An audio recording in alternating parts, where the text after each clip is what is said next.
Yeah, madam, we can proceed.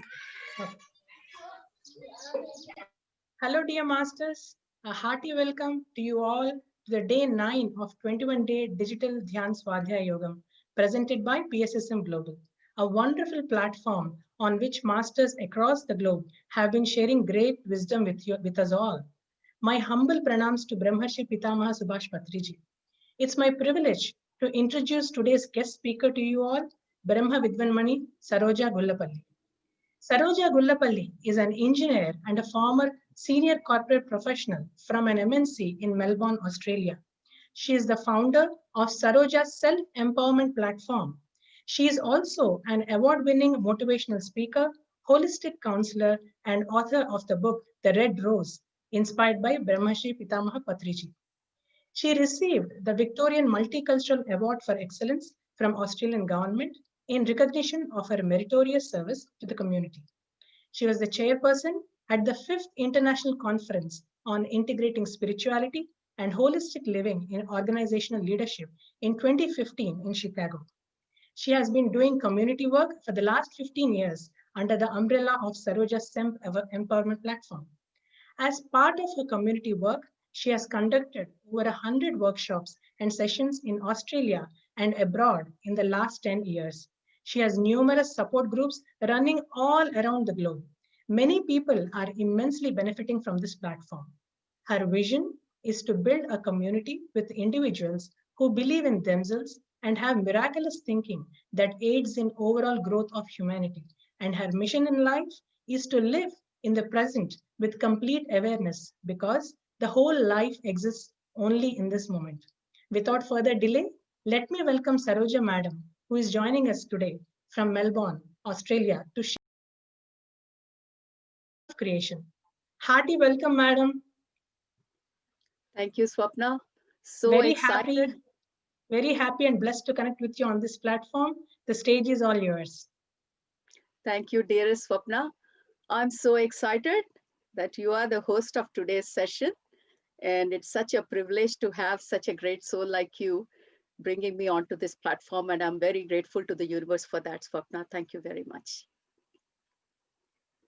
So, my dear friends, masters, and gods of the universe, who are all watching this great digital Swadhyaya yoga program, thanks to PMC Global and Digital Swadhyaya Yoga Session in India. Thanks for giving me this opportunity today on this day to share the wisdom from one of my favorite books in my life. My dear masters, this is a book that changed my life. So before I start talking about this book, I would like to start this session by paying my tribute to Brahmarshi Pitamaha Patri sir and to all the viewers who are connected to me through this platform and to all their energies. Thank you. My dear masters, this great book came into my life when I had just stepped on to the path of spirituality in 2002. This is one of my favorite books. And this is what the book looks like. It's called Omni Reveals the Four Principles of Creation by John L. Payne Master. I have talked so much about this book and the connection I have with this book in my 10 hours marathon interview with Anand a few months back. So people who would have heard my interview with Anand would know what kind of passion I have for this book. So, my dear masters, just by holding this book, I cannot explain how much energy that comes through this book to me every time. So, let's talk a little bit about the author, John L. Payne Master. My tribute to him for giving me this book when I needed it the most. John Payne is a gifted and internationally known trance channel and metaphysical teacher who studied light body with Sanaya Roman. You all know the name Sanaya Roman. The book Spiritual Growth being your higher self. So they both did work together some years ago. He now travels the globe, offering workshops and lecturing in Germany, the United States, South Africa, Scandinavia, Croatia, Netherlands, and the list goes on. John Payne is well known on the internet, having a prominent position on the Spirit Web. This is the web's largest New Age site. He has also written articles for several US-based metaphysical journals, such as the Sedona Journal of Emergence, Horizons, and the Oraran. He's a regular contributor to Namaste magazine from South Africa. My dear friends, as per John Payne, this book birthed as a result of his 6 years of traveling and channeling. His adventures started back in 1992 when he visited a hypnotherapist for some help. He wanted to quit smoking, of course, which he did after the session. So John Payne says, after my first hypnosis, my psychic ability suddenly awakened, culminating out-of-body experience. And then I became aware of things that I had previously not noticed. So then one day, in January 1991, a wonderful book came into his life by chance. And this book was opening to channeling by Sanaya Roman and Duane Packer. It changed his life. And then he went to study light body further. His work has taken him to so many continents, friends, that I have shared with you.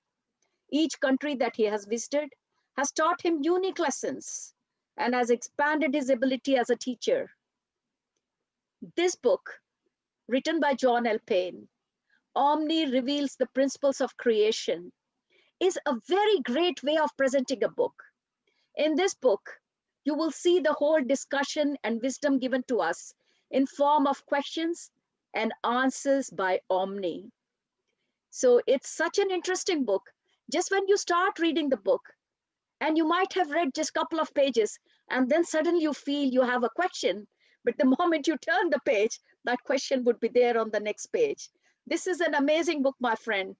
And all throughout my journey with this book, I thought as if Omni was reading my mind and presenting questions, or the readers had read my mind and presenting questions to Omni, and the answers were just in front of me. So this book that we have today is a kind of question and answer format of a book. An inspiring and compelling collection of questions and answers were posed to Omni, which is a non-physical group entity channeled through John Payne. Omni is primarily concerned with communicating the 4 principles of creation that I'm going to talk about it today, all centering around the idea that the creative aspect of the universe is a natural part of our being. The Omni material, it offers such candid answers, uplifting and inspiring answers to questions, all the phase in life. It talks about abortion, sexuality, suicide, money, health, personal development, decision-making, you name it. Any challenge we have in life, it has been covered in that book. The all-encompassing message that Omni relates is that one message that comes so clearly out of this book is all is okay with humanity. We are evolving and we are evolving and will continue to be okay as we gently unfold our potential. So the question is, my dear masters, what is Omni or who is Omni? And Omni has really come out a very good way of telling us through this book, who is Omni. So if we try to understand the different planes, if we take out the physical plane, because we know that very well, there are 3 non-physical dimensions, my dear masters: astral, mental, and spiritual.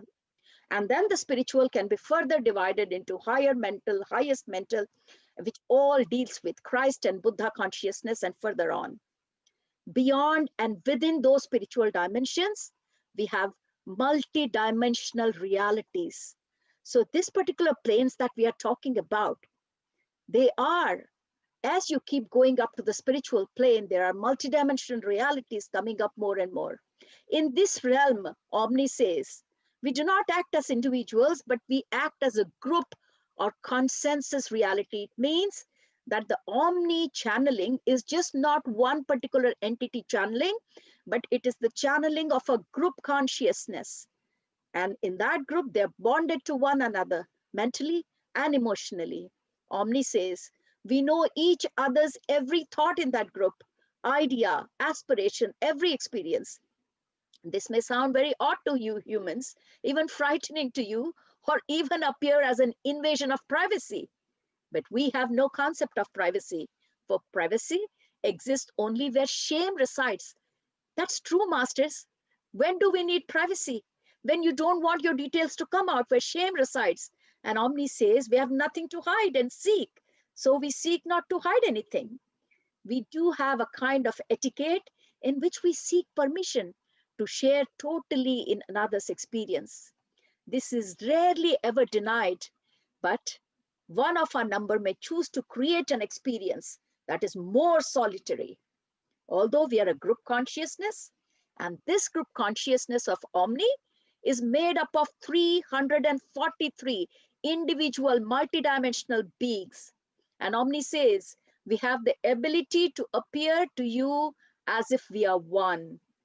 So, if your eyes could pierce the veil that separates you from the non-physical world, you would see, for the most part, a handsome being. Because we all want to see some kind of a form of Omni. So he's saying, or this group consciousness is saying, if only you could pierce the veil that separates the physical and the other planes, then you would see us like approximately a 10 feet tall, clothed in long white robes with a very bright light emanating from our chest and forehead areas. We speak to you as one, with one unified voice and one unified consciousness, and we consider us to be Omni. My dear masters, this particular concept is so apt for the current time. The ascension that we are going on the planet, or the planet is going through an ascension, as we all know. And one thing that's coming forward again and again is not individual consciousness. If you want to evolve, if you want to grow, then you have to grow as a group consciousness. And that's how beautifully Omni explained us through this book as to what Omni is. So at the beginning of the book, John Payne, through his other readers or through the other participants in this channeling, asks some very valid questions. So they're asking Omni, what is your interest in Earth? And why are you speaking to us? Why at this time have you come to us? And the answer was, it is our intention. This is what Omni is saying, that it is our intention to impart knowledge to all those who seek, so that they may be assisted in shifting their focus towards that which is increasingly joyful and pleasing to them. Our intent to impart information and your intent to receive information has created a vibrational match.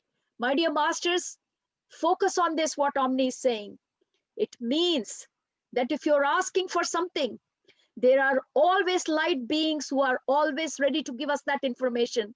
And through this discussion or through this conversation, Omni is clearly saying to John Payne that you were vibrating at a frequency that you wanted this information, and we were ready to give you that information. So there was a vibration match, and hence the channeling. What a beautiful way of saying that when you are ready for information, information will flow through to you. And Omni says, we have a common purpose, and our common purpose has brought us together. And it says, your planet is in the middle of an evolutionary shift towards unity consciousness. See, masters, that's what I was saying. From individual consciousness, we are slowly going towards group consciousness. And that's what Omni is saying. Our planet is going through this evolutionary shift towards unity consciousness. Omni says, as you shift your focus towards the experiencing of unity consciousness, you automatically draw our attention to yourself. Every word makes perfect sense now, masters. This book was written in 2001, That is when the ascension was just beginning to be expressed in books. Cast your eyes 18 years forward, fast forward. We are in the crux of ascension, and everything that Omni said almost 18 years back, you can really feel a connection now, because now you understand what is the magnitude of evolution that we are going through.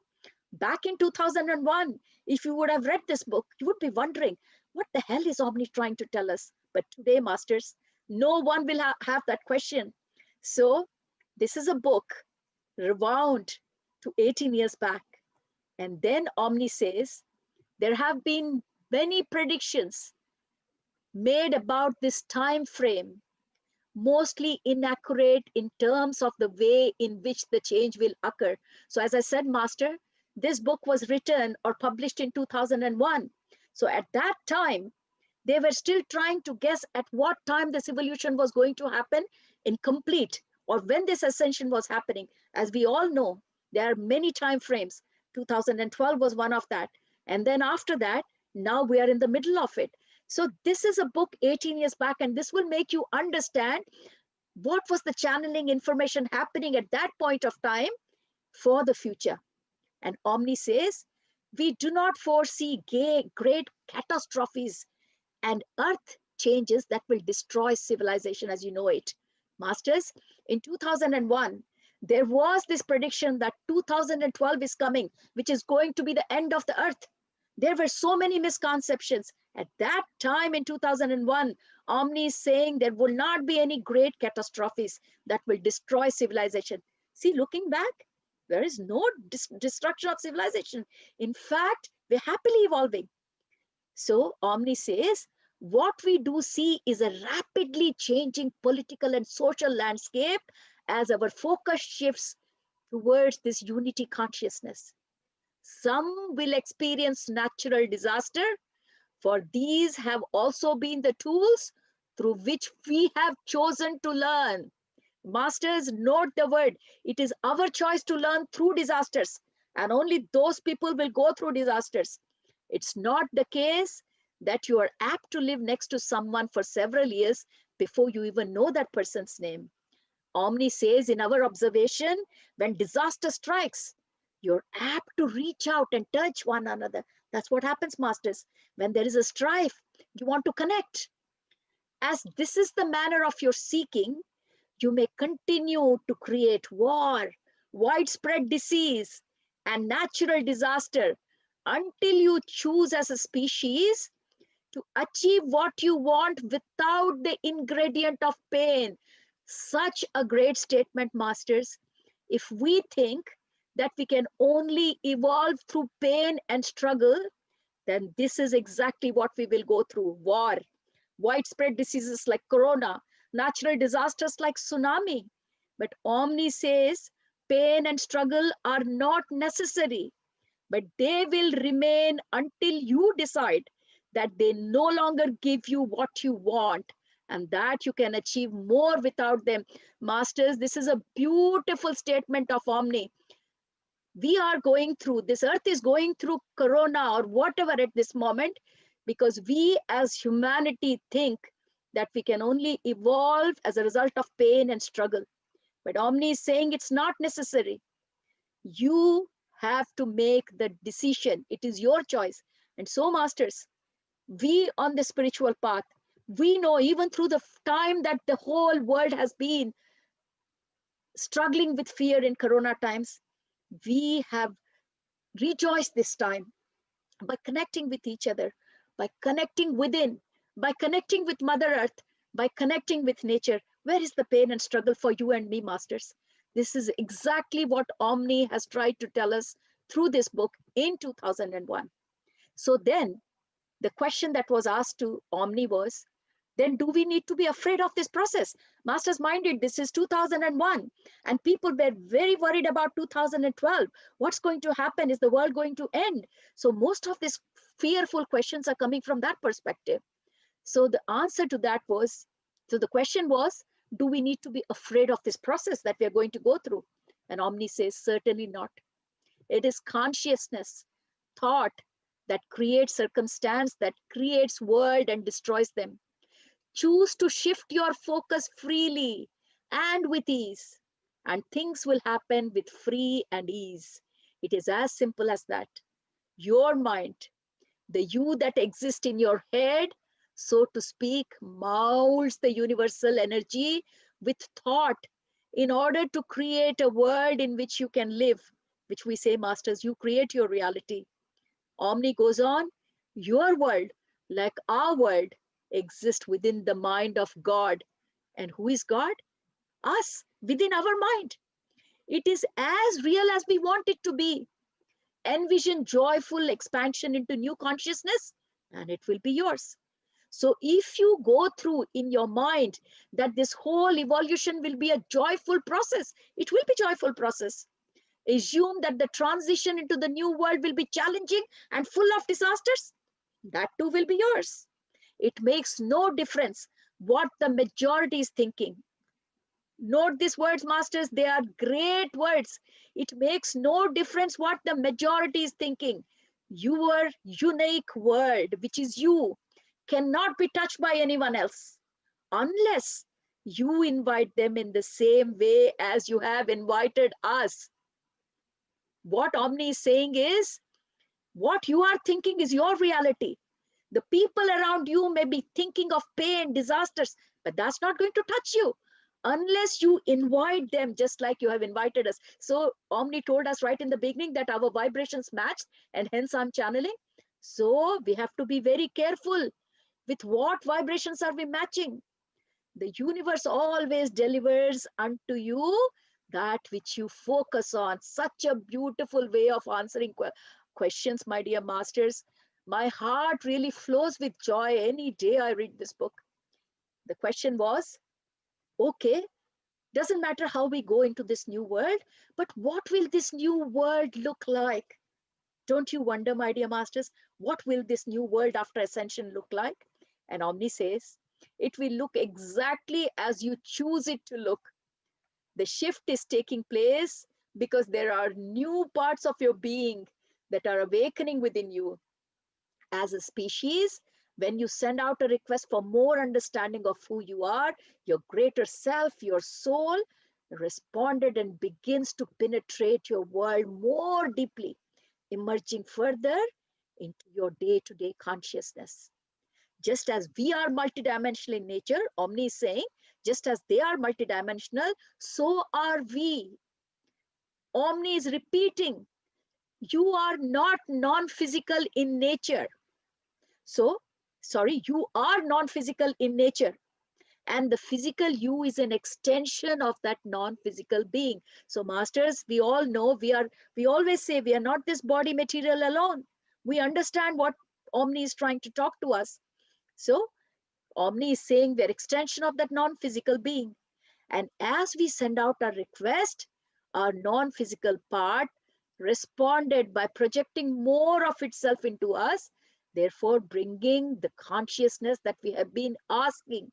So this new world is a result of our request. We are the creator of our own reality. We even create the expanded consciousness that we are seeking now in this new age. So, Masters, what Omni is saying is, like us, you are creators, nothing more, nothing less. Your new world will see great harmony between the animal kingdom and humanity. And note the next one, what Omni said, my dear Masters. Many teachers will spring forth amongst you to assist you in bridging the gap you have created for yourself. Amazing, Masters. And today you can see how many teachers have come out of the ordinary public and are trying to help people on different platforms. This is exactly what Omni said in 2001. Many teachers will spring forth. Where will they come from? Just among you. They are not someone coming from heaven. People among you will come forward as teachers to assist you through this gap that you have created between yourself and your consciousness. And that will be the beginning of your new world. And once you have bridged this gap and have embraced the non-humanoid terrestrial being as brothers and sisters, what does it mean? Once we start understanding our co-creation, understanding the other animals, the animal kingdom, the plant kingdom, as brothers and sisters, you will be ready to embrace other forms that exist beyond the earth. So, masters, if we want to go beyond this physical reality, first you have to master this reality by accepting all the other beings as your brothers and sisters. Only then would you have made the platform to move forward. And the realization of your connection to all life will urge you to assess your treatment of other species. And the best part is, masters, you'll begin to experience that what you do in one part of the world affects all other parts of the world. So any change at this time is just not isolated, my dear masters.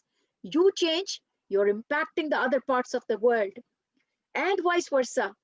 And what Omni says is, we anticipate that the transformation of the planet will take another 50 to 100 years.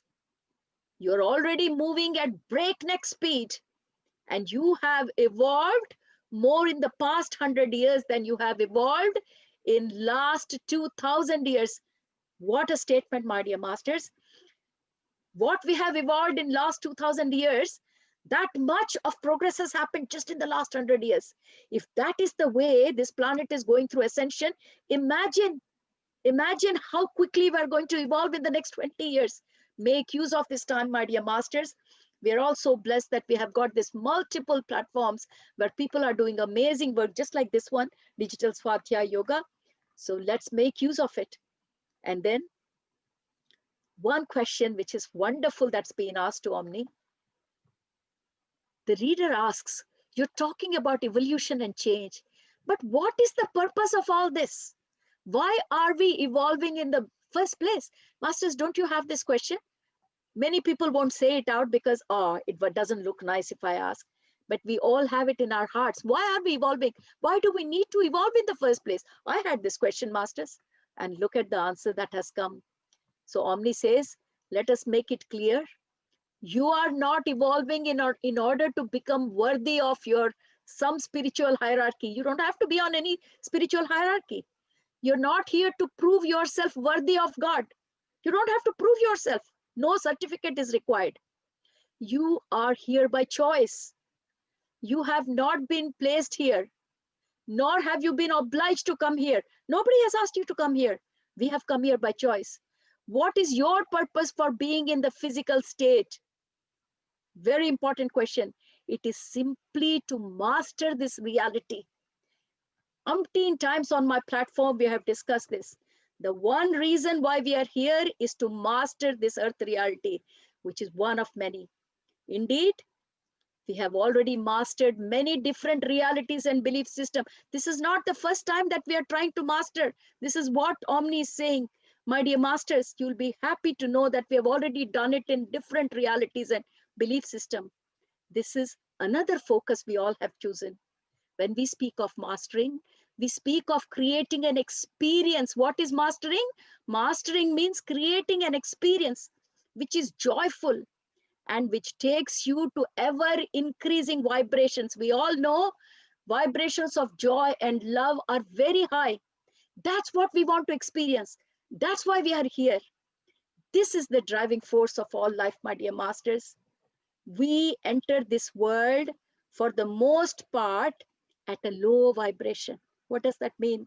When we start our journey, our whole birth and death cycle, we start at a very low vibration.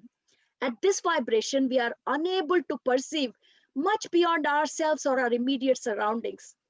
It's all about survival at that low vibration. We can equate ourselves to very primitive people. Survival, physical survival, that's the main thing at that time. As time passes and we gain more experience within this focus, we broaden our view and begin to see other aspects of this focus. Omni says, you begin to see other objects and how these objects relate not only to you, but also to others. With this increasing viewpoint, so this viewpoint keeps getting better and better with every incarnation, we raise our vibration accordingly so that this broader perspective can be consciously interpreted. This is a game we are playing, my dear masters. It is nothing more than that. Omni says you're here to see if you can hold the very broadest focus and still remain in the physical mode. Masters, this is a very important statement and I would like to explain. This is one of the main things that we all need to remember. We are here in the physical body. In spite of that, every minute we should be aware. This is my catchphrase, awareness, awareness, awareness.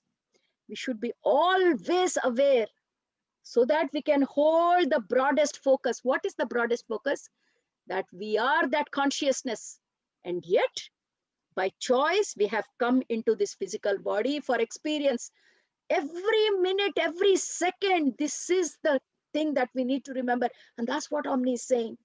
The very broadest focus at this level of the game is to understand that you are one with all that is. That is the broadest focus. And this state of being, of winning the game. So this game that I'm talking about, what is it called? Spiritual enlightenment. And that's what Jesus did. That's what Buddha did. That's what our Patri Sir did.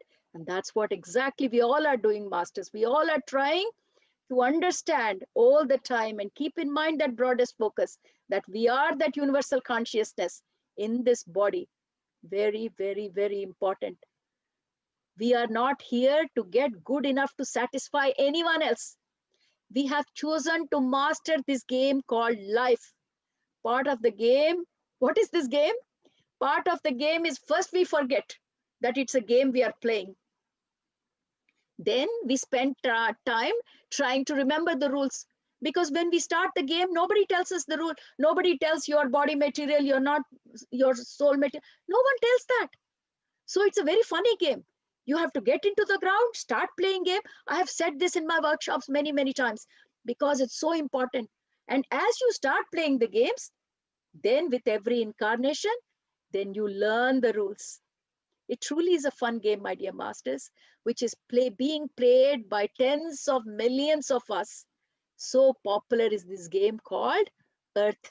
Nothing is more important than you should have great fun playing this game. If this is game, my dear masters, you should have fun.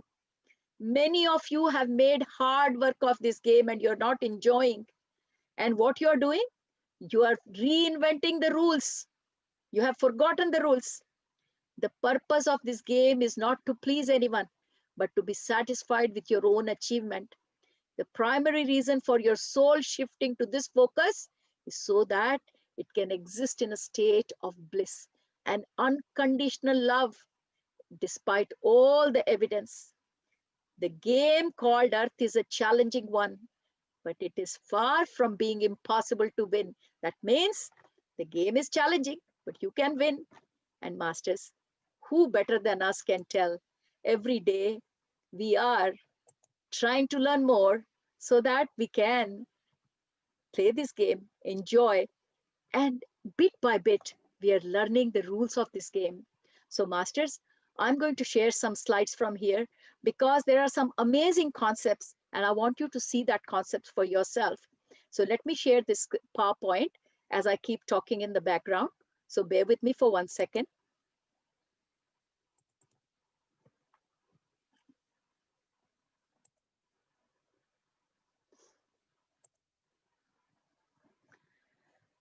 So masters, as I said, we are going to talk about Omni reveals the 4 principles of creation. That is the John Payne book that I was talking about all this while. And couple of slides, more than couple of slides, which I'm going to share. And I'll try to go at a pace that we can all catch up. So the book starts with very, very interesting concepts. And some of the concepts is not new. But when we talk about the book, it's always good to understand where we are starting from. So what John Payne says is, in this book, through Omni's discussion, key laws that govern the universe is law of love and law of attraction. So in this book, my dear masters, The law of love has been explained so beautifully. So when they talk about the law of love, Omni says that the primary law in this universe is law of love. All things that exist are resting on this law. It is not that love is an action. My dear masters, I have in my workshop, Explore Your Divine Nature, I have explained this in great detail, and I just love this topic of love. Love is not an action, it is a state of being. It is also a description of the nature of things, and it's a description of the universe itself. The word love has been misinterpreted by many and misunderstood. How do you define love? Omni says we would define love as the complete and total acceptance of what is. Very important. Just accept the things the way they are. That is what love is. And allow people to be who they are. That is what love is. So to experience love, the free will comes into picture. And what connection has free will with love? Free will is the natural result of love. So if the whole universe is based on love, that means this universe loves you and hence has given you free will to do whatever you want. You are being of absolute and total free will. Free will is the natural result of love. For the love is the total and complete acceptance of whatever it is, the way it is. Masters, love is not an action. We always say, I love you, and we think that we have to do something. There is nothing we have to do, masters. Love is like a magnet. It draws you towards it and it grows within you. Embedded in each one of you, we can best describe in every atom, there is this love. This atom holds within it your will to love. Love is the prime quality of universal consciousness. So, there is not a consciousness that does not have this love atom. Your will to love draws you automatically towards the state of love. You cannot deny loving because that's your nature. And this is the game of the universe, my dear masters. We all have got those atoms full of love. That's exactly is the base of the whole universe. The universe seeks to experience itself in love in all its forms. In order to do this, the universe holds within the experience of not love, the experience of darkness. As I always say, masters, if you need to understand love, then you also need to understand what not being loved is. That's called contrast, my dear masters. And the reason we are here on this plane is to understand that contrast. If that universal consciousness is nothing but love, then this is a way of the universal consciousness to understand what love is by understanding what love is not. And you are the one who is part of that universal consciousness, who is coming and taking birth here and going through that contrast experience, so that when you go back, that experience goes back into the consciousness, and consciousness then can feel the contrast and understand what love was. I always give an example. Many people find it very difficult to understand the contrast. If you're always surrounded with tall people and you're a tall person, how will you understand what is tall, what is short? You have to go out of that area and go somewhere else where there are short people. Then you understand what is tallness. Exactly. If you are all love and you have never experienced anything other than love, how would you understand that love, what it is? And that is exactly the truth of our incarnation. We are expression of that consciousness. Come here into this plane so that we can experience everything that is in contrast with who we are not or who we are, and take back that experience to the all pervasive consciousness. Masters, though sometimes it could seem very confusing, but if you really understand what this contrast is all about, the whole game is so simple and clear. So this is the highest truth, my dear masters. Everything is love. All actions, all beings, all things are love, for that is the foundation of all the creation. And that's what love is about. And the second universal law, which is law of attraction, we have talked multiple times. The law of attraction, it states that all that is like unto itself will be drawn to it. So whatever vibrations that we are sending out in the universe, we attract more of it. So that's what these two universal laws are about, my dear masters. And then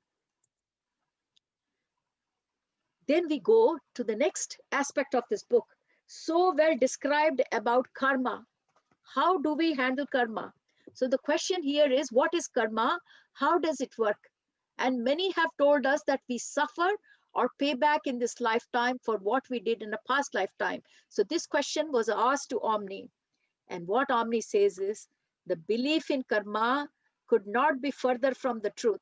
It's not a law designed to punish you or to bring in some kind of a balance. So Omni is saying we're not trying to punish, or this universe is not trying to punish. Many teach that if you abused your wealth in one lifetime, you'll be poor in this one. Or if you murdered someone in one lifetime, you will suffer in next one. This is only true, my dear masters, if you don't change your mind. What Omni means is the universe springs forth from thought, and all action is preceded by thought. So before you act, you have a thought, and it's a thought that has led one to steal, to abuse, or murder. So what are the thoughts of the robber? Clearly, this individual does not understand the law of attraction, does not understand that he or she is God, does not understand the infinite love of God, or does not believe in his or her own ability to create wealth. Your experience on earth is not one lifetime after the next. So don't think that every incarnation is an individual one. It is one total physical experience, and it is one physical experience that has many forms. Therefore, if you hold the belief in one lifetime that you are unable to create wealth or are not worthy of wealth, then this belief is strong enough to motivate you to steal. Then it is this belief that will follow you into the next episode of physical experience. It's not the deed or action that draws karma to you. It is the belief that led to the deed and the thought behind the deed. Masters, this is so important. It's not the action which is causing karma. It is the thought, it is the belief system that is creating karma. So change your beliefs and you will change your karma. It's such a great message, masters. The more you read behind this, you really start thinking. Actually, this reminds me, the other day, I was hosting Ray Chandran Master, who came to talk on this Swadhyaya Yoga. I think it was Tuesday. And one of the great things he shared with us was when he was talking about the 10 universal laws that he mentioned, he definitely mentioned as law of karma one. But the next one he mentioned, masters, law of grace. And then we all asked him, Suresh sir and myself, we asked him, what is this law of grace? And you know what he said? There is a council of masters, and Master Kutumi also was one among them. I remember the name. And he said, at this stage of evolution, we are entitled to ask for grace. What does grace means? That means you can ask for pardon from the council, saying, whatever you may be going through, if you're going through some challenge, tell that council that I understand. For something I have done in my past, I'm going through this karma. But now I have learned my lesson. Why does that situation come to us? To learn something. So if you can tell that council that we have learned, then you do not have to go through that situation. Actually, Suresh Master also asked him that question. I also. So remember, this is exactly in line with what it is, the belief system and thought that needs to be changed. And once you have changed that, masters, you have got the lesson. I love this particular question, masters. It is so clear as to what is causing all this? Because this is what we all need to know. So the next question that I really wanted to share with you, I have just brought a few questions that I thought you guys will really enjoy in this book, because this changed my life, Masters. This changed my life throughout. This book has been my Bible, honestly, in 2002. I just love sharing this with everyone. We always are fearful. Is there any judgment? Is someone punishing us? Many times, we are fearful of doing things, not because we don't want to do it, because we feel that someone is going to judge us. That's where the concept of hell and heaven has come into picture. So this is the question that was asked. Is there any judgment? And see the answer that Omni says. Not in the sense that most of you think as judgment. Yes, you have teachers, you have advisors who guide you in making choices based upon your last lifetime, but they're not there to discipline you or to point out your faults. You decide what you're happy with. You decide what you want to create next. No one else. You are in charge. Their role is only to assist you in seeing a greater vision of yourself. Part of our being has been present on what has been called the afterlife, or the astral plane, as teacher and guide to those who are offering guidance to you, while you are in both in the physical and in the non-physical states. Our experience tells us that humanity's belief in its inferiority is so strong. Master, this is very, very important for us to know. Omni is saying that the humanity's belief in its inferiority, that means we think we are inferior, is so strong that it has also become part of the consciousness of the astral plane. What is astral plane? Astral plane is the plane that is around us. So whatever we think, those vibrations go in that astral plane. So when we feel that we are inferior, it is not only on the physical plane, even the astral plane is full of that inferior kind of fearful kind of vibrations, meaning that the astral plane of reality that surrounds the earth is a reflection of the evolution of your entire species. Therefore, those beings who enter the astral plane at lower vibration levels make choices concerning future lives that are unnecessary in terms of hardships. For there is still a very strong belief that suffering is necessary to reach a higher spiritual goal. We are the cause of our own suffering because of our belief. What is happening, Masters, when we come to this plane through that astral plane that I said? Because the group consciousness has left so much vibration in that astral plane, low vibration, which has the belief that if you have to achieve something, it's only through pain and hardships. So it is the group belief we are carrying within us. Break that shackles, my dear Masters. We do not need to go through any pain or despair to evolve or to create our reality or to achieve our spiritual goal. No, we don't. Remember, in the past, people used to do tapasya, hot sun, they are standing and they're doing, because they believed that for doing penance, you have to do hardships. So on empty stomach, they would go fasting for years, because it was their belief that you can only gain salvation through that. That is what Omni is saying. It is your belief. If you believe that you can gain your spiritual goal with no hardships, you don't need hardships, then you don't have to do, Masters. I just love the way that we are caught up in this belief system. And it's absolutely beautiful, one thing after another. These are the common questions we all have, Masters, isn't it? And now we come to the 4 principles of creation that this whole book is so beautiful, described so beautifully. And I'm going to bring one after another. People who have attended my workshop, they all know how much passionate about I am about this 4 principles of creation, because I have talked about this in the past, and it gives me great pleasure today on this platform to share this great wisdom of Omni through the author John L. Payne. So when we talk about the 4 principles of creation, Omni says these 4 principles of creation are a description of our divine nature, and they are who we are. So what I'm going to show you is not someone else, my dear master. This is you and me. This is our divine nature. So we start the first one. The first principle of creation, that is your divine nature, is what? Love. So you are the love. Love is your greatest longing. You seek to accept and allow. The universe, what is the universe? That unifying field of consciousness, which we call God, have come. That's what we call God, isn't it?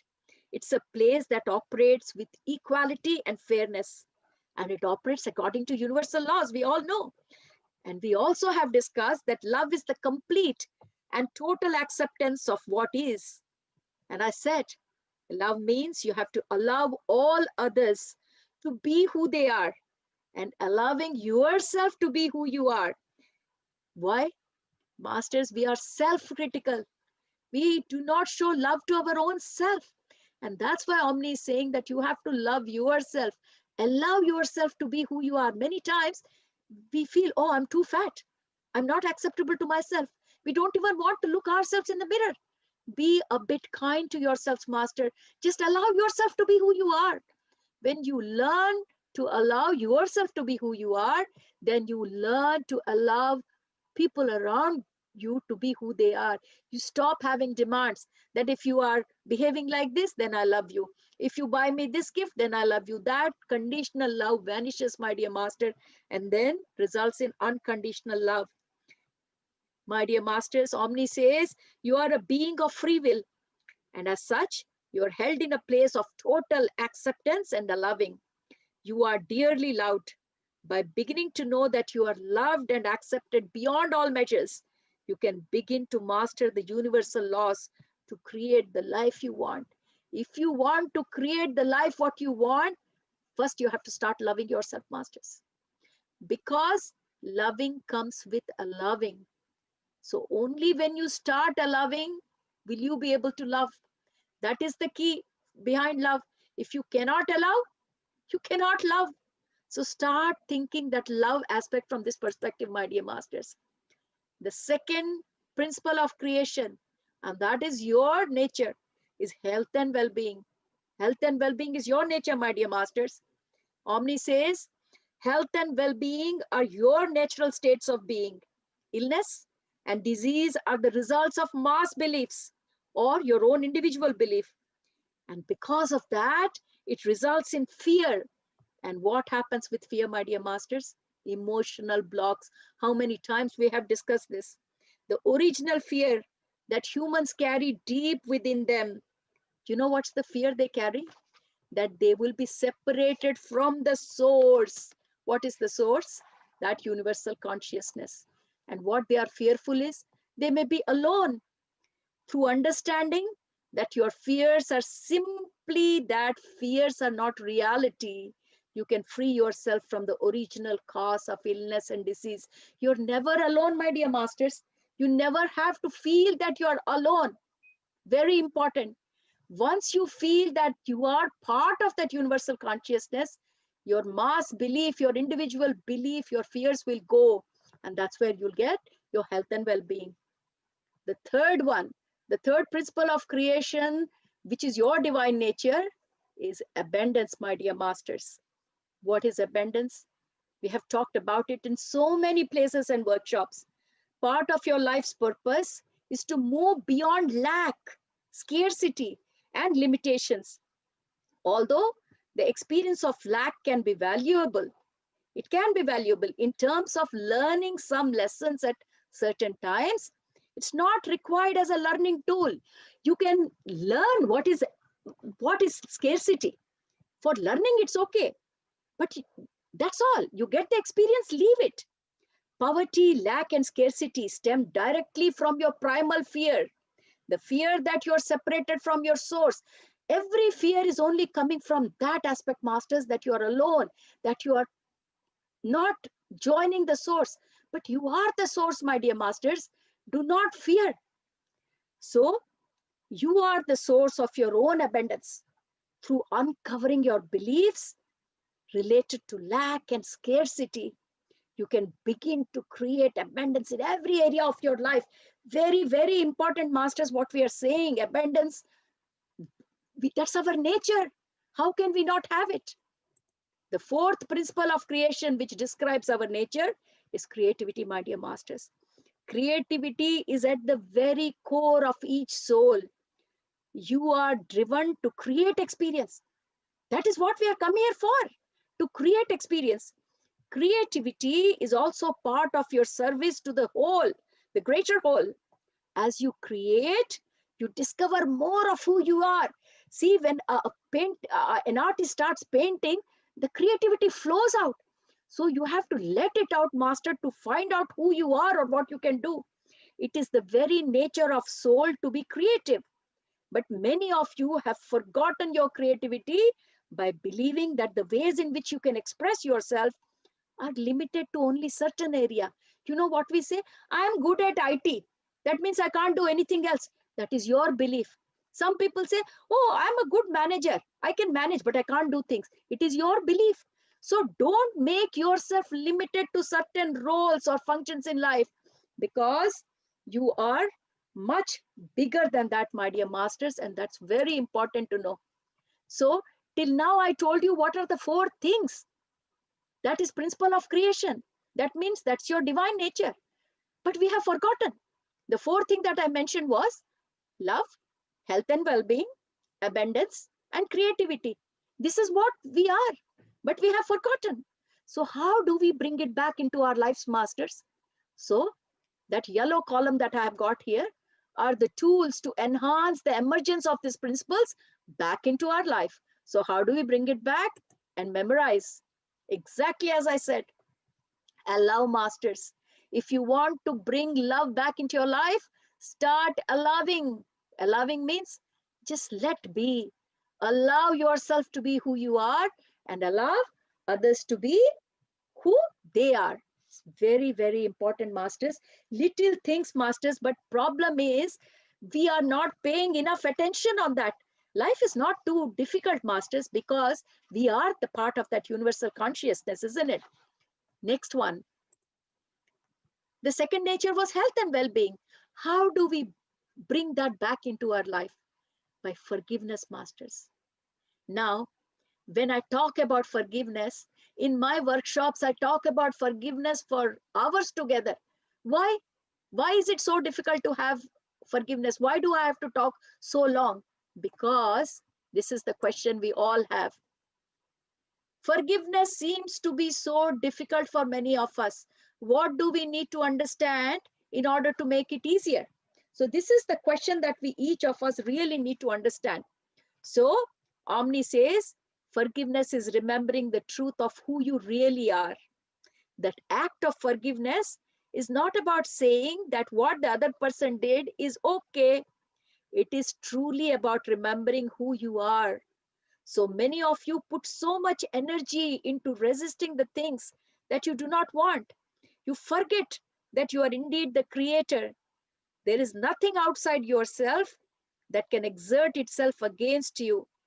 Everything that is in your experience is there because you have directed your attention to it. If you remember the times when you have been hurt and you remember and talk about the hurt, then more of the same pain will be delivered to you. We know all this through law of attraction, don't we? If you remember abandonment, you will get abandonment. So, my dear masters, when you are unable to forgive another, what you are doing is denying your own power. You have the power to forgive. If you're not able to forgive, that means you're saying, I do not have the power. Your own power as creator, and you're handing it over to the other person. Now, what you're saying is that you're subject of the will of another. So, remember, once you remember who you truly are, then forgiveness will become your second nature. For you will truly understand that nothing can exert any influence on you. And you have the power, you alone have the power to forgive anyone at any place, at any time. So forgiveness is about remembering who you are. If you have not forgiven, then you have not remembered that you are loved by this universe beyond all measures. So masters, what Omni is saying is, if you are not able to forgive others, that means You do not know, or you're not acknowledging that you are the creator. So important for us to understand. So when we understand this, forgiveness becomes so easy, my dear masters. Now, we talked about forgiveness. Now, what was the third nature? The third nature of us was abundance. And how do we bring abundance in our life, my dear masters?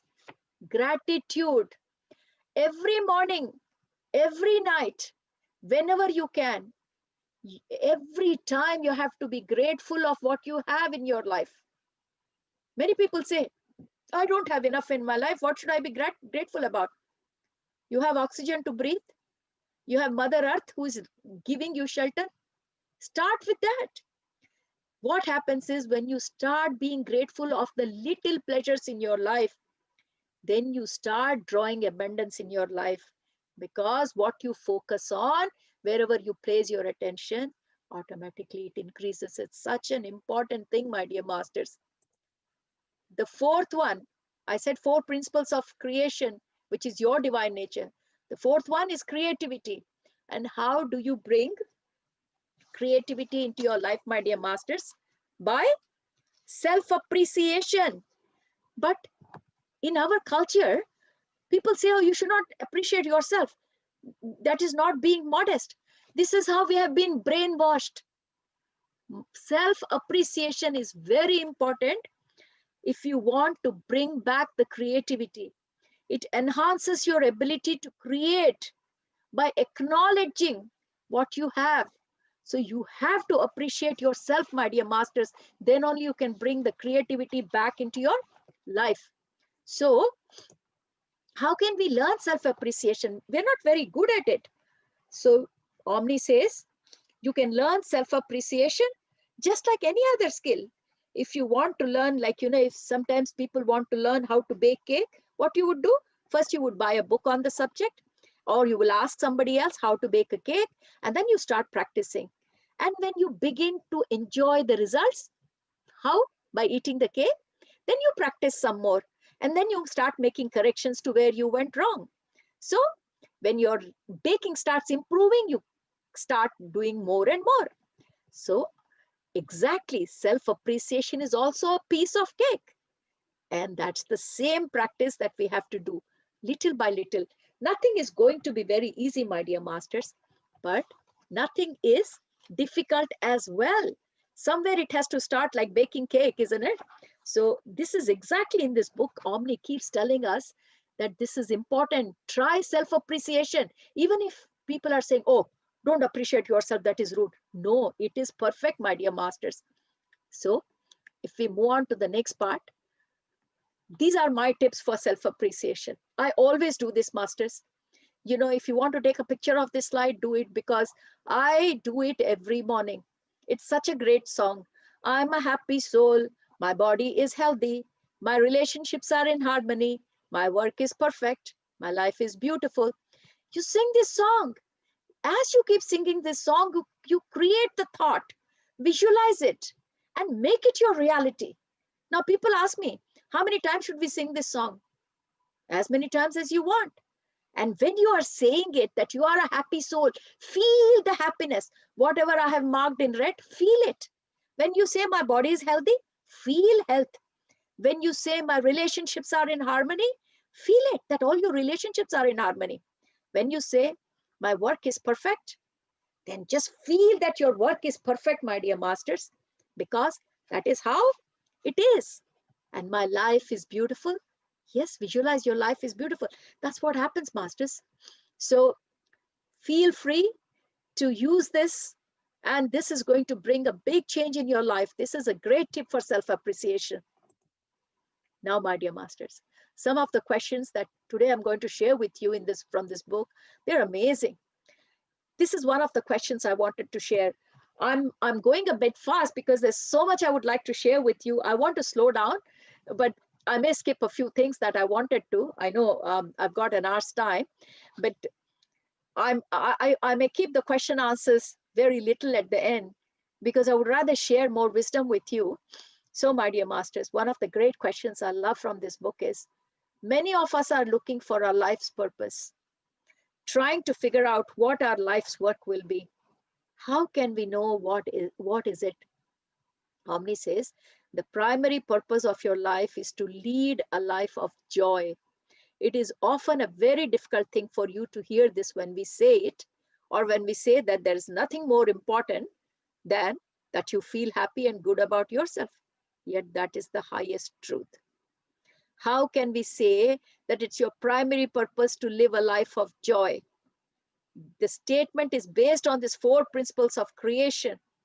The universe is built on the four undeniable, all-pervading principles. And it is these principles that you seek to manifest. Remember, they are love, health, well-being, abundance, and creativity. Which one of you can say that you don't want these things? Nobody will deny, isn't it, masters? These four principles are basically our nature. If that is what it is, it's obvious that the main purpose we have come here to lead a life of joy. But there is so much confusion. Confusion about one's life purpose is caused by judgment, my dear masters. Many of us hold the notion that there's an external authority somewhere, and they call it God, and the God is approving or disapproving of what we are doing. But my dear masters, Omni says, you are born with free will, and love and freedom are one and the same thing. And you have the freedom to do what you want. Your life's purpose and your life's work are separate but connected. I did speak in my last session, not this, but in my workshop, about what is life purpose and what is life work. Your life purpose is that part of yourself that you come to evolve in this lifetime. You come with a plan, how you're going to evolve, and that's your life purpose.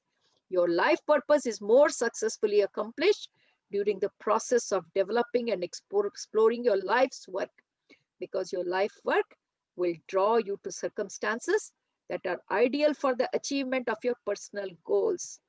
So, how do you know what is life's work? If while doing life work, you can understand what your life goal is, then how do you understand what is your life work? It is exactly what you love to do.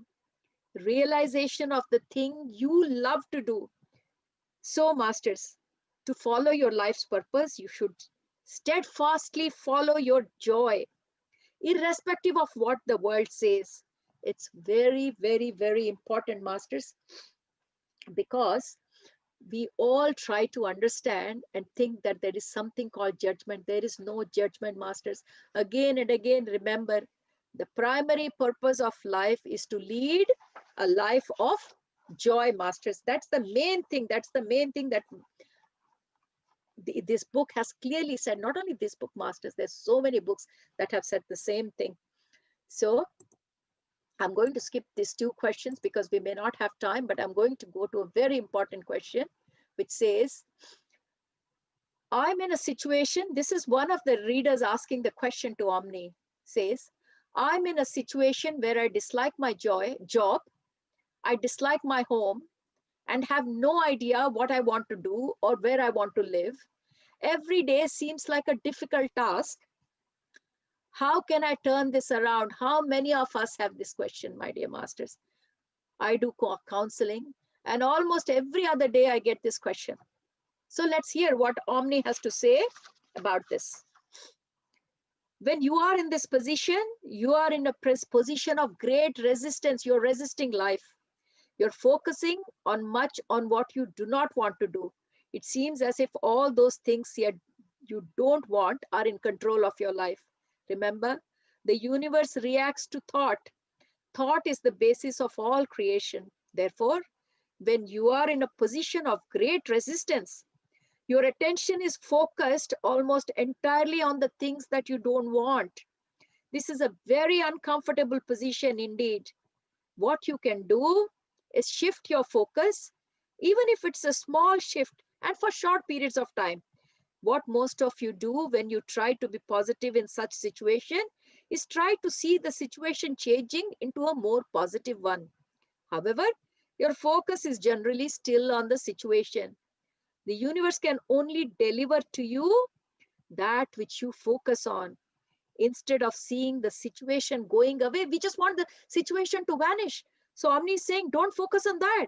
Instead, simply visualize a new situation, a new job, a new home coming your way. There is a universal law that says you cannot leave anything until you love it. So you cannot ask your situation to vanish unless you love it.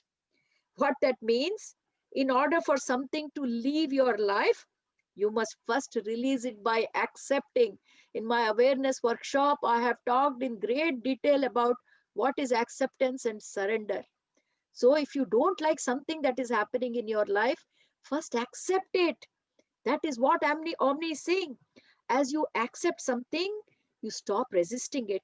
As you stop resisting something, your focus is no longer in it. Therefore, you're no longer giving it energy and no longer giving it any life. And that's how you change the situations in your life. So many of you simply allow your life to happen to you.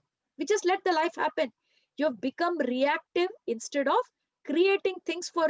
So we're saying, okay, we're not sure why it is happening. We're complaining more.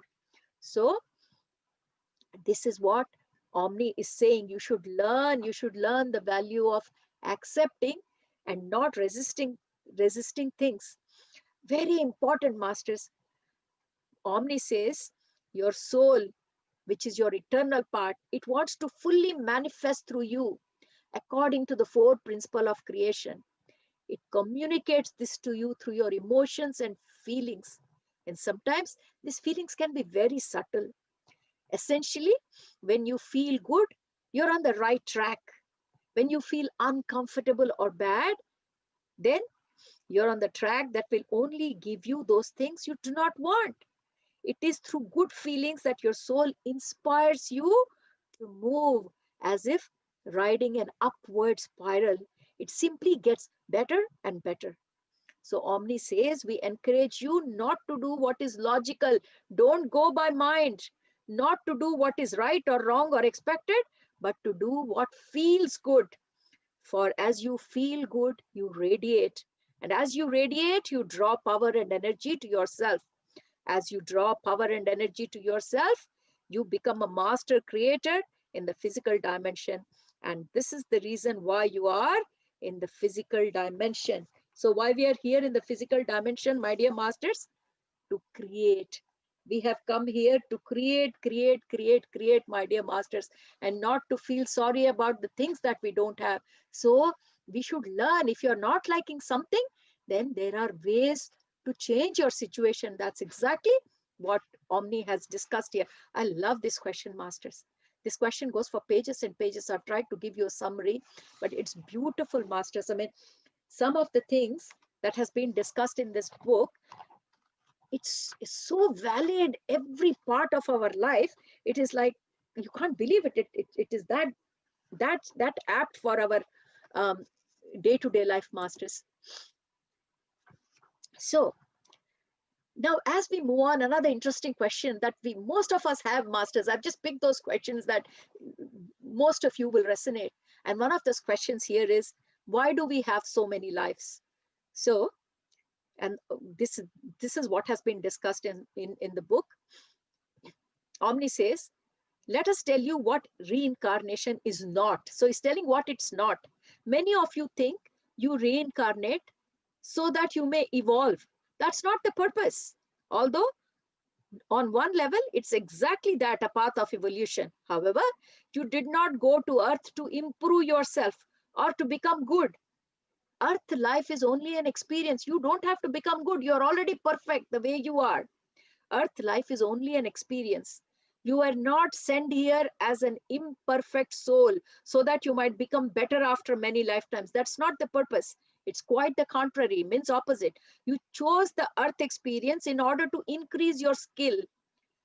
So Omni says all those people who are reading books or hearing to my words, they're already enlightened beings of light and they are called masters. So you are all masters.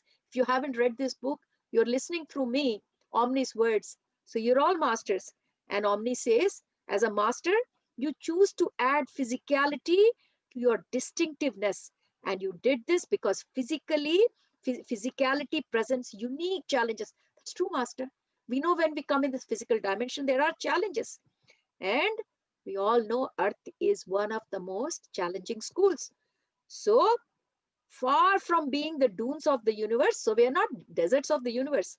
We are skilled souls who chose a belief system. We chose this reality that would help us to increase our skills. Omni says you are multidimensional being. As such, not only are you focused in physical reality, but there are parts of your being that are conscious and present in higher dimensions. Just don't think you're a physical dimension. There is an extension, sorry, or this is an extension to who you truly are. So you have got a greater self, your higher self. It checks on you. It's always helping you. It's always wishing, waiting for you to become aware of it. Your Purnatma, your higher self is always waiting. This causes great celebration, for this is the greater purpose of your soul self. So what is the deepest desire of the soul?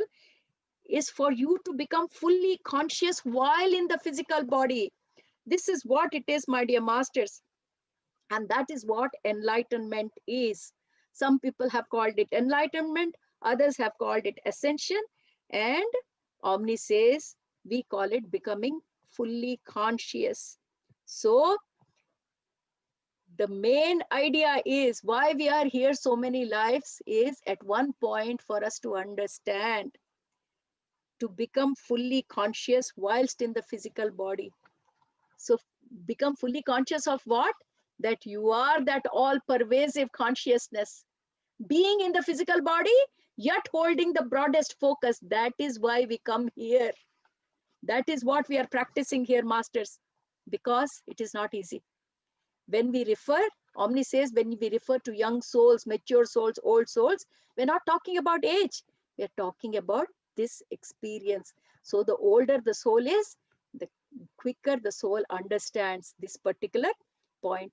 This is what, masters, this is what we are trying to learn in our meditation, through our practice, through our journey within, to hold this broader perspective, being limited in the physical body with the challenges that we are, but yes, yet knowing completely and being aware that you are that consciousness. Such a beautiful way of explaining why we take so many lives. So we are not here to prove ourselves. There's nothing to prove, because once we don't have the body, we know everything in that light forms.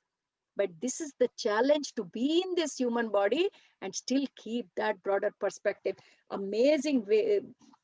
First of all, we should all be proud of who we are, my dear masters. And it's really a great thing. Now, I thought this would interest you. What is a soulmate? We asked this question so many times, isn't it? What is a soulmate? So I thought I'll pick this question. And Omni says there is much misunderstanding about this subject. So when you people talk about soulmate, you're thinking of that one special individual that you fall in love with and with whom you will live happily ever after. You may even feel as if this one special love has always been your lover every lifetime, and you're simply awaiting for his presence. This is what we see in the movies, isn't it? Every lifetime, the partner is waiting for the other partner, and Omni is saying, this is the misconception you have.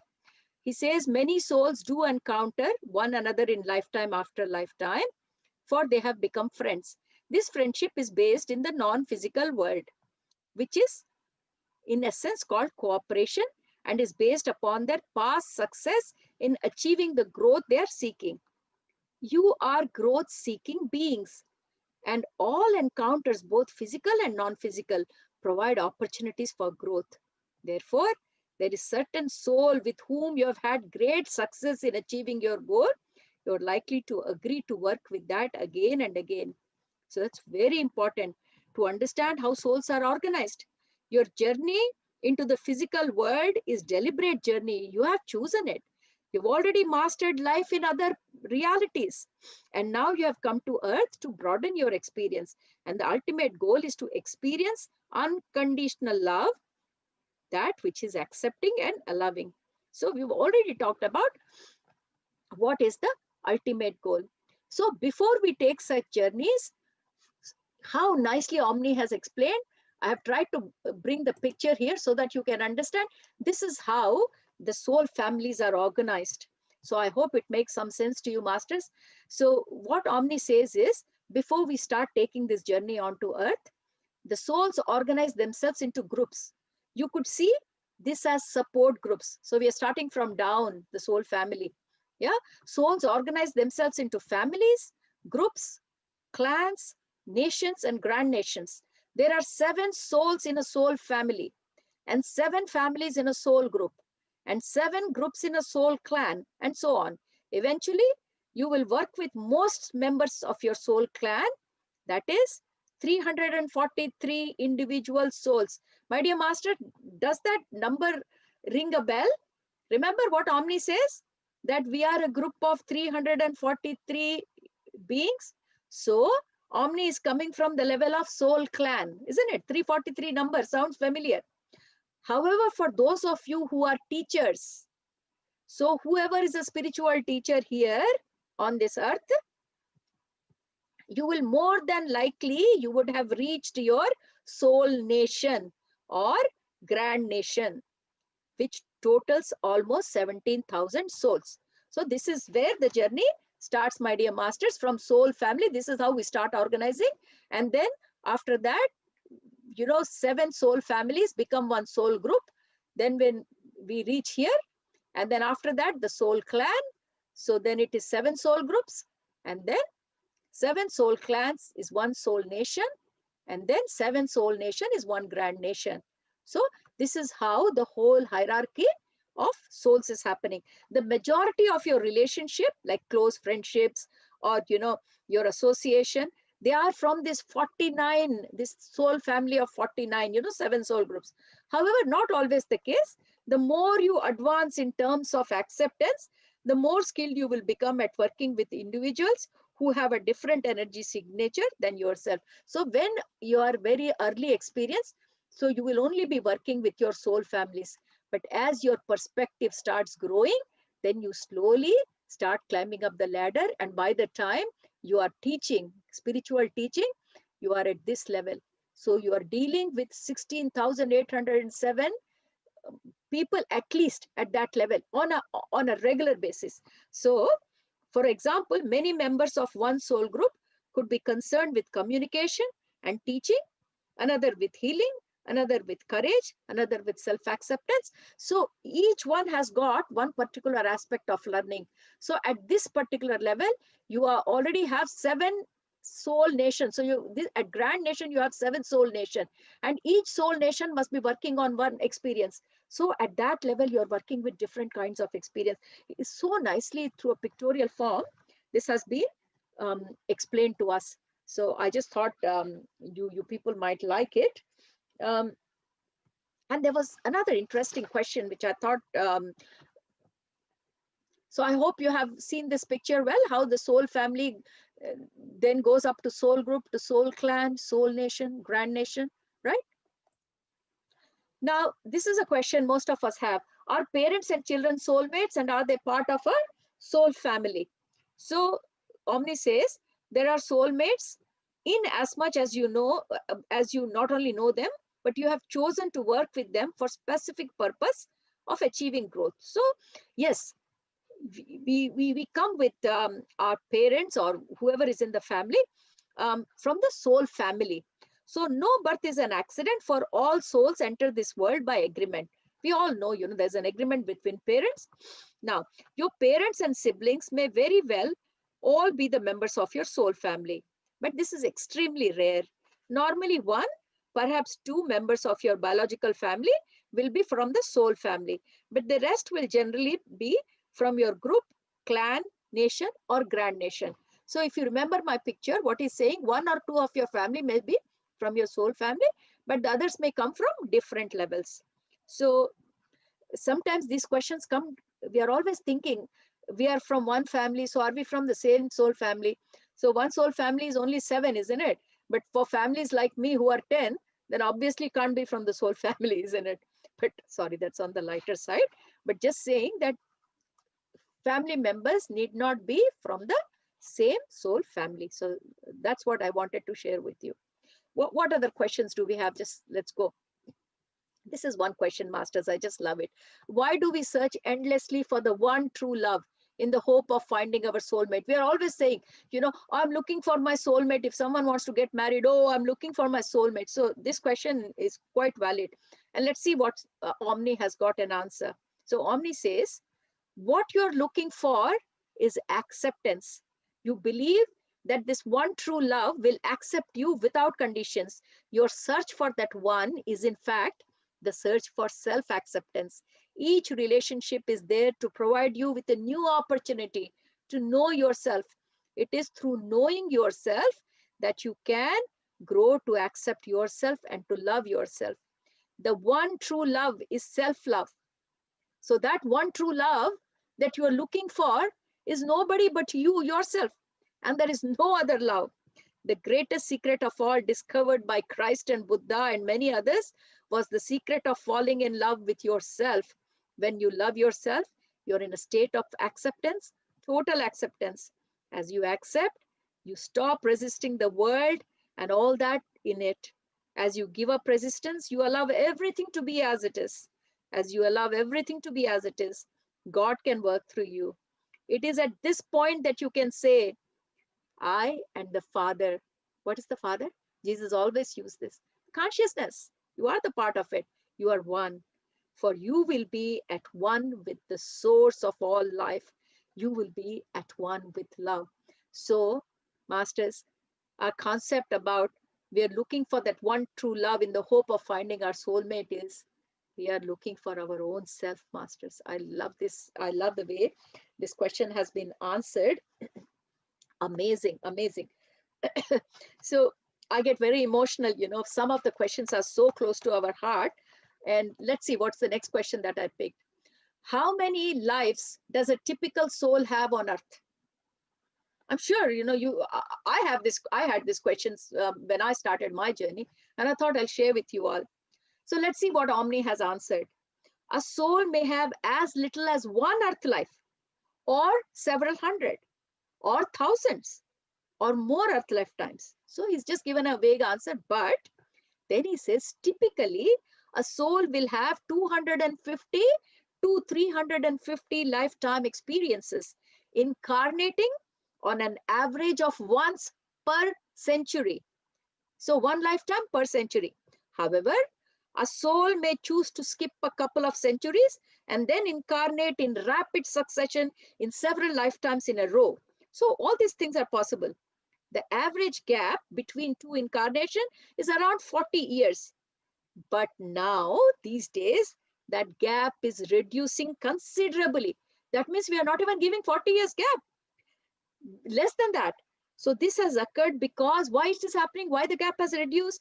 Because humanity is at a major junction in its evolutionary progress, and many souls want to participate in this time of evolution. So people are fast. One incarnation gone, they want to come immediately because so much ascension is going on. Who wants to miss the ascension? Nobody wants to miss the ascension.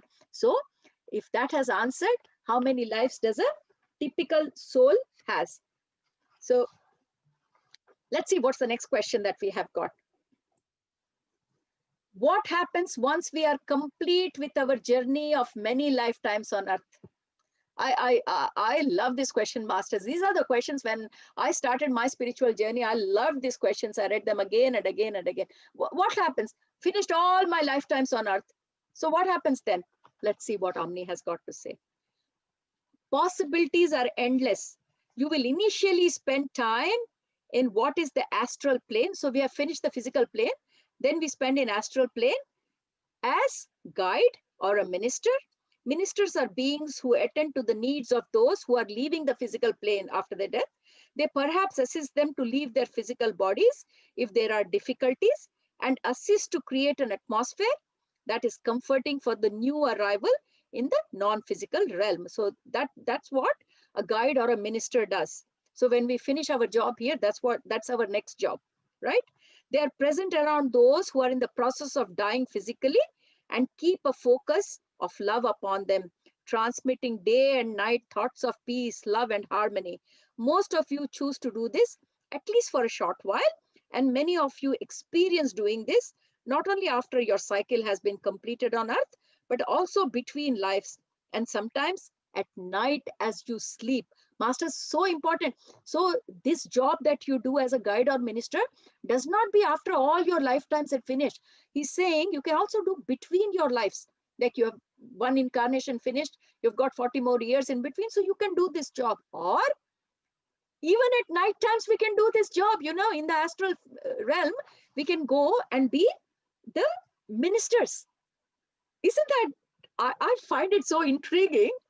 So at night time, if you're sleeping and if you get a dream that you're helping someone to die smoothly, to go into astral plane, this is what it is, masters. How exciting. Oh my God, I'm getting goosebumps already. So some of you then go on to become teachers. You sit on the advisory boards that assist soul to make wise choices concerning their next incarnation. Or you spend time communicating with incarnate souls whilst their bodies are asleep. You may even choose to study further and indeed teach at the 7 schools of enlightenment.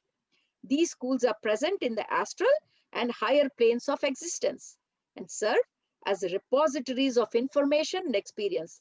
Souls gather there to share their experience of their forerunners and also to pass on their experience who will follow after them. So there are many jobs to do, masters. After we finish here, don't worry, what am I going to do after I finish my cycle on the earth? Will I be jobless? No, we're not jobless. We've got such a big list of jobs. Isn't that beautiful? So let's pick the next question. I think I've got a few more questions I would like to share. And I'm just looking at the time. I have a weakness of this book, Masters. Oh, I still have time. That's okay. I'm doing very well for time. No worries. I hope you're enjoying these questions that I have picked because I'm enjoying thoroughly. I might have read this book God knows how many times. I'm still enjoying it. Right. So let's pick the next question. What question do we have about life? Are negative conditions necessary for growth? This is the belief that humanity has, that we need to have challenges in life. We need to have adverse condition in life. Why?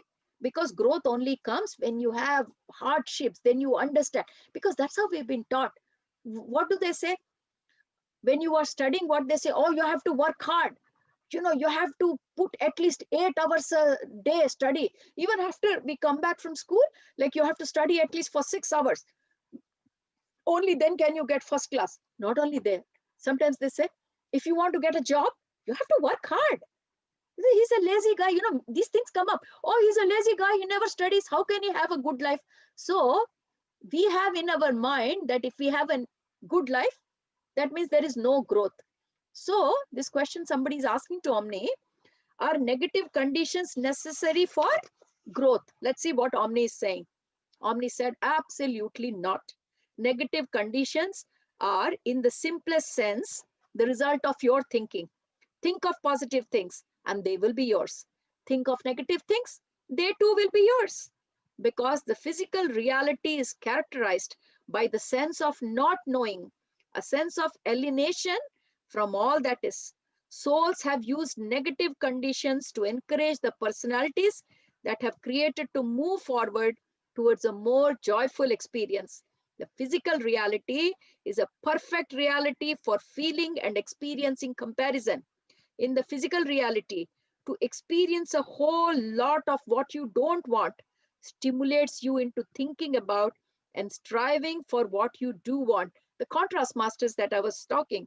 Your primary intention, and this is true for all of us on the planet, is to create a life that fully expresses the 4 principles of creation. You have deliberately set out to create a life in which you can express yourself in health and well-being, in abundance, through love, and you do so by using your power to create.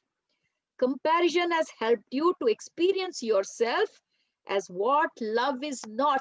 Comparison never gives you joy. It helps you to only understand what is not love, what health is not, what abundance is not. So against your divine nature, the state of opposites seek to catapult you forward. At any time, you have the freedom to choose the positive pole of everything that exists. There is no law or condition other than your own thinking that keeps you experiencing what is not joyful to you. Negative conditions are a choice. Although we understand that you are not deliberately choosing them, but it is in giving your attention to them that the choice is made. So though you are not choosing it deliberately, but because your attention is always there because you don't want it, that is what is ruling your life, the negative conditions. So, my dear masters, we really do not need that. That's what the book says. The negative conditions are not required for growth. So, I've got 2 more questions and then we'll stop and I'll definitely take some question answers, right? So, the next question that I would like to discuss, which I always like to know, who and what are our spirit guides? We talk about our guides all the time. Who are they? So what does Omni say about our spirit guides? Spirit guides are as varied as the members of our own species. A spirit guide can be a relative that has passed out of the physical plane and now seeks to guide you through the rest of your physical life. These guides will always be members of your soul group, remember. They'll always be the members of your soul group. And you will have known them for many lifetimes. So it's not just one lifetime. You will know them for many lifetimes. They may be complete with their earth experiences and therefore choose to serve as a guide before moving on to other dimensions and realities. Although you may experience them as the personality you knew while they were in the physical. It is indeed their greater self, their soul, with its broader, greater perspective that is acting as the guide. You may have known them in physicality, but now they are in the non-physical dimension. They will retain the outer clothing of their personality self so that you may identify with them. For you to recognize them, they will still maintain that physical appearance. This is also true of other guides that come forth from your soul group. Perhaps you knew them in a past life, perhaps sharing a life in an ancient or foreign culture. In this case, they may choose to appear to you as a member of the historic culture because it is known to you at a deeper level and it gives you a good friendly feeling. So spirit guides can be members of your own soul group or aspects of yourself. So you're a vast being in your own right. As this being, you have had many thousands of lifetime experiences and you have a lot to offer yourself in terms of wisdom and experience. Your higher self often appears to you as a guide. All guides, whether they be a part of your soul group or not, they work in cooperation with your higher self. It cannot be any other way. Your soul or higher self is the captain of the ship and guides you day and night. So masters, this is what story of the spirit guide is. Now, the last question that I would close my session with is quite interesting, and let's see. Why do we experience death and disease, right? So with this question, I will close today's session, and then I'll take a few question answers.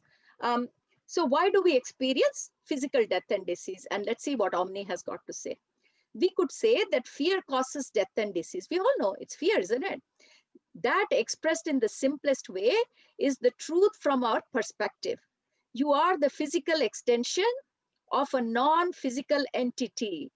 You are a finger of God protruding into the physical world. As such, you are tapped into and are part of the same creative force that created the universe. It is this energy that flows through you that not only creates your physical body, but also sustains it in much the same way that food and water sustains your physical body. It is this very same energy that you mold with your thoughts in order to bring what you're thinking into your experience. There are but two real emotions that you feel. One is love and the other is fear. Masters, I've always talked about love-based emotions, fear-based emotions. Omni is also saying the same thing. These are the only two emotions, basic emotions, love and fear. We've already stated that the primary law of the universe is love. This law of love is about complete and total acceptance of what is. It's about allowing. It is expansive. It does not restrict in any way. When you are in the mode of allowing and accepting, you're fully open to the creative forces of the universe. This means that your body is fully nourished and does not age. Have you not noticed how joyful people seem to look physically younger? And those who focus on the negative are often sick and poor. This is not a coincidence. It is joy that leads to eternal life.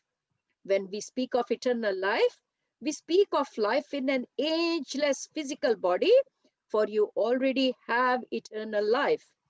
Part of mastering the earth plane is making conscious choices on how and when to depart physicality. We can make choice when we want to leave this body, masters. Not all of us will do this, but many of us will. We are going through the time of ascensions, my dear masters. Many souls will simply choose to have many lifetimes on the physical plane and then go on to other planes of existence once the physical shell has been discarded. However, for many, the challenge is to remain in the physical lifetime after lifetime until a state of fearlessness is achieved. We will be here till we achieve fearlessness, masters. We have to overcome that aspect of fear. The state of being fearless, or to state positively, the state of love. So what's the opposite of fear? Love. So the state of love and of allowing is exquisite.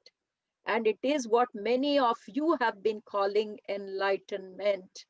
So masters, what basically Omni here is saying is, we don't have to go through this, neither death or disease. It is our fear, it is our mass belief, masters, that what we are going through. Your identification with the physical world has caused death and disease. Although on one level, we can say that physical death is unnatural, they're not saying it's natural. It is unnatural. And they're clearly saying that it was also known beforehand that this would be one of the side effects of consciousness entering into physicality. Death is part of the earth experience, but that can and will change in future. Not only will death change, but there have also always been a few who have mastered the physical existence to the extent that they have often lived in a youthful state for between 300 to 500 years. Many of these enlightened ones have lived in India and the Himalayas, but each region of the planet has known such men and women. When this change comes about, depends largely on humanity. So when this change comes to the entire humanity, not just exception of few people like Mahavatar Babaji or Himalayan masters, if this change has to come through the public, then our beliefs have to change, masters. We have to let go the fear, let go. So there is so much in this beautiful book, masters. There is so much in this beautiful book. I cannot stop talking about this book. And this lovely book, I don't know how many of you can see this, but this is how this book looks like. And this is my Bible, my guide. And I can't thank John Payne and Omni for this pearls of wisdom that came into my life just a few months after I stepped onto spirituality. I'm so thankful for what I am today. I thank Omni and John Payne for that. Very much indebted to this book, masters. So I'm happy to take any questions or answers more than. So my dear Swapna, all over to you. I think I've talked for too long, so I'll just have a few sips of water. Ma'am, But meanwhile, organized. Just wanted to hear for longer. I mean, such a beautiful and insightful session.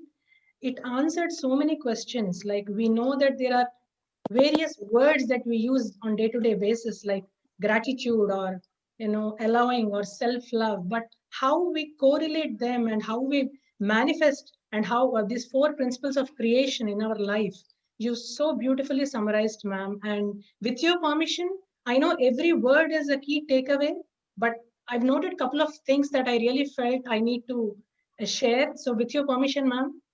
Please. So one thing very important that one of the most important you said was like, if you're ready to receive the information, it will flow to you. and openness is the thing that is really needed. And mastery means creating experience of joy, which is the ultimate goal. And my favorite, belief and thought is the one that causes karma, and it's not the action. This is like an Yes. eye opener, because we've been hearing since ages that, what you do is what you, based on that is you get karma. But this is an eye opener, ma'am. And so beautifully you summarized the four principles of creation, wherein the love, you can create that by loving yourself as well as allowing others without interference, and health and well-being by practicing forgiveness, abundance by practicing gratitude, and creativity by self-appreciation. Thank you so much, ma'am. And don't focus on what you do not want, and always shift your focus on what you want, because where you focus creates the experience for you. I mean, these are just like very few points, ma'am. And really, it's such a beautiful session. Thank you so much. Thank you so much, Swapna. You really recapped the whole thing so well, and just the key points that have touched my heart. You have just reiterated again. Um, Really, I'm really thankful for giving me this opportunity to share this book, because it's really a treasure of wisdom. Thank you so much, Absolutely, Swapna. ma'am. Thank you so much for bringing it to us. And we have one question, ma'am. Someone is asking, doesn't self-appreciation create ego? Yeah. So this is what the misconception we have. There are two things. Again, this all comes back to our mass beliefs, Swapna, because more so for people who have been brought up in Indian background. I wouldn't say the Western part of the world, because um, blowing this trumpet stuff is only bad thing back in India, because that's how we've been brought up. Even if you do quite good, you're not allowed to say it through, you know, you're not allowed to express it. It's okay if someone talks about you, but you can't talk about yourself. And that's supposed to be humility, and you grow with that humility to a point. And especially if you have moved out of India and you have stepped into the Western world, and I'm sure, Swapna, you would have faced yourself, you can see there's a clash in culture, because that's not what people believe in other parts of the world. And right from a young age, children are very openly appreciating for what they are, and because of that, what comes out is your creativity comes out more. Because if you're always looking for outside appreciation, you may get it, you may not get it. You cannot always be positive that whatever you're doing, you're going to be given a pat on the back. That means you're dependent on someone. Now, if you do something and you really like it, there is nothing wrong in saying, wow, I've done it so well. Many times, Swapna, when we are baking, that cake example, I love it. Many times we're baking a cake. I'm not very good, I'm not very good at baking, but um, when I do little things, if it comes out well, I think, oh my God, next time maybe I could do the icing this way or that way. So what self-appreciation does is, we'll talk about ego in 1 minute, because that's one of my favorite topics too. But what self-appreciation does is, it allows you to bring more of that hidden things that you have within you. So that's what self-appreciation does, which doesn't mean, okay, if you're a modest person, you don't want to blow your trumpet, do not blow trumpet in front of others. But nothing wrong in telling yourself that you are worthy of things. Many times, Swapna, the way we do it, we don't want to even spend money on ourselves. This is very common in women, especially. Or you'll do things for the whole family, but when it comes to yourself, you will not spend 100 rupees or $10, because you think, oh, do I really need it? Uh, in other words, you're saying, am I really worthy of spending that money on ourselves? This has to go, Swapna, because I've done both the extremes. And nothing wrong in pampering yourself once in a while. Yes, I deserve it. Self appreciate for what you're doing. So that is required. If you want to see your creativity coming up, then the only way it will be is self appreciation. That's a very important thing. Now, ego. Now, where the difference comes is, people have to understand, ego only comes into picture where there is comparison. If someone is doing something great And if there is no one in front of them, he won't blow his trumpet. Ego will always want to boast yourself up in front of others. So ego is comparison. Sit in your room and self-appreciate yourself. You don't need a bystander to look at. But ego wants audience. Without audience, you will not open your mouth. See, there is difference between ego. Without comparison, ego doesn't come. But self-appreciation does not need any audience or comparison. The problem with ego is, I often say that in Telugu, there is a great saying, but because this is an English session, I won't say that in Telugu. But what happens in saying in English, if you say that I have done this extremely well, it is perfect. But if you say I am the only one who can do this perfectly, then that is ego. In Telugu, they say, Nenu cheyagalnu, great. Nene cheyagalnu, that is aham. This has come from Telugu. It's a great, in fact, it was in one of Mahesh Babu's movie. I have written it down because self-appreciation means I can do it. Ego means only I can do it. That is where the difference comes, Swapna. Beautiful, ma'am. Beautifully answered. I mean, at this point of time wherein we are all sitting at home because of lockdown and everything, I feel this is the best time to practice more of these qualities, because people out there we are hearing are getting into a lot of mental issues and all. And if they practice this self-appreciation, self-love, and gratitude and focus more on these things, I think this is the best time. It's like a blessing for people to practice and come out of that situation. Thank you so much. Thank you, Swapna. Thank you. And we have Devi, who wants to talk to you, ma'am. Sure, I love Devi to have come over. Hello, Devi. Hi, I'm following you like a shadow. I would love you to follow me. You give me all the energy I need, Devi. I'm so thankful to see you once again. Yeah, whenever I listen to you, madam, I fall in love with you again and again. What can I do? Yeah. The feeling is mutual. When I listen about this book from your interview, ma'am, I felt like I have to listen this in detail from Saroja, ma'am. When I get that opportunity like that, I am thankful to Krishna, Sai Krishna. Today I have that opportunity. I got that opportunity because of you. It's wonderful, ma'am. I'm going to buy that physical copy of that book today itself. I will order and I'll go through again. Thank you so much. Thank you, Devi. Devi, honestly, Devi, this book really came into my life. Yes. I always say, when the disciple is ready, the guru will emerge from wherever it has to.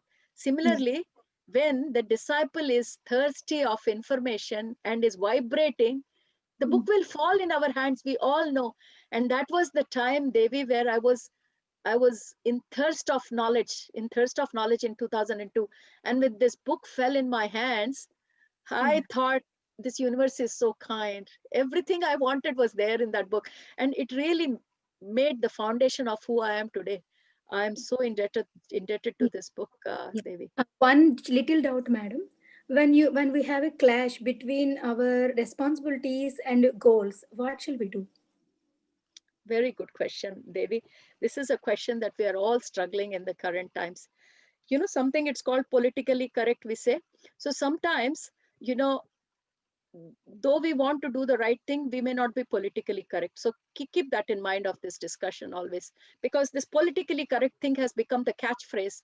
Whatever you say, you know, you should be careful that you're not caught back sometime when you look back. Doesn't matter. We don't have to worry about that, but I'll still there. So what responsibilities and goals, if they clash, what do we do? So first of all, this is very important. The other day, just yesterday was Thursday. Yes, Thursday was my counseling day, and one of my clients, I would say client, had exactly the same question. So if you are saying your goals and your responsibilities are clashing, then you're in trouble, Devi. So how do we get out of it? Our responsibilities and goals, if they match, only then we can really fulfill our job. So the easiest way is, Devi, when it comes to responsibilities, what kind of responsibilities do we have? Responsibility to ourselves. There are only three spheres. If we make our life easy, there are only three spheres in a human being. responsibility to personal self, responsibility to your family, and responsibility to your work. When I say family, it can be your social circle as well. So personal, your family and closer circle, and if you're a working person, then it's to your work. And if that's not the case, then it has come down. So these are the three spheres in which modern women or modern day men are working. These are the three spheres. So your responsibilities will be in these three spheres. Your goals also will be in these three spheres only, because that is your area of influence. So your responsibilities and your goals are only from these three areas. What we have to do, Devi, is to take a clean piece of paper and start writing down our goals. Whatever that goals may be, write it down and categorize that. Is that for your personal? Is that for your family? Or is that for your work? So that distinction you have to come up for your responsibility or your goal. Which area is it influencing? Do that. And then pick only one or two, Devi, only one or two, thinking that if you are not going to exist tomorrow, your incarnation finishes tomorrow, which is that one or two goals that will matter out of the 100 you have written? Just pick that one or two. And when you look at that goals, you will know that that will be your responsibility. If you look from that perspective, that today is my last day of living, I'm not going to be here on this earth tomorrow, things become clear as crystals, because 90% of our responsibility, so-called responsibilities, are bullshit. Sorry to use the word French, I would not have, but it is. We clutter our life with so many things which are least important, baby. But if you can imagine that your life is ending tonight, you got only 1 hour to live. What is that one or two things? That is your goal, that is your responsibility, that is your everything. If you apply this rule, your confusion won't be there in life. Otherwise, too many things happening in current day, modern day, for a woman or even for a man. So my 2 cents worth of advice, that's all I would say. Yeah, thank you so much, ma'am, and thank you so much. And nowadays, I listen to. I want to give a chance to others, but I want to Sure. give you one information. Nowadays, I listen to so many women. They're struggling with. They have to do home responsibilities. They are responsible for kids, and they're responsible for earning as well in modern days. And Yes. not having enough of support and struggling a lot. So I think this question will help me to address them, and as help me as well. So thank you so much. Devi, actually, I would like to say what question you have asked. I'm so happy because modern day, I mean, men, don't get me wrong. I know you are all very busy, but women are unreasonably busy. Especially working women, so much pressure.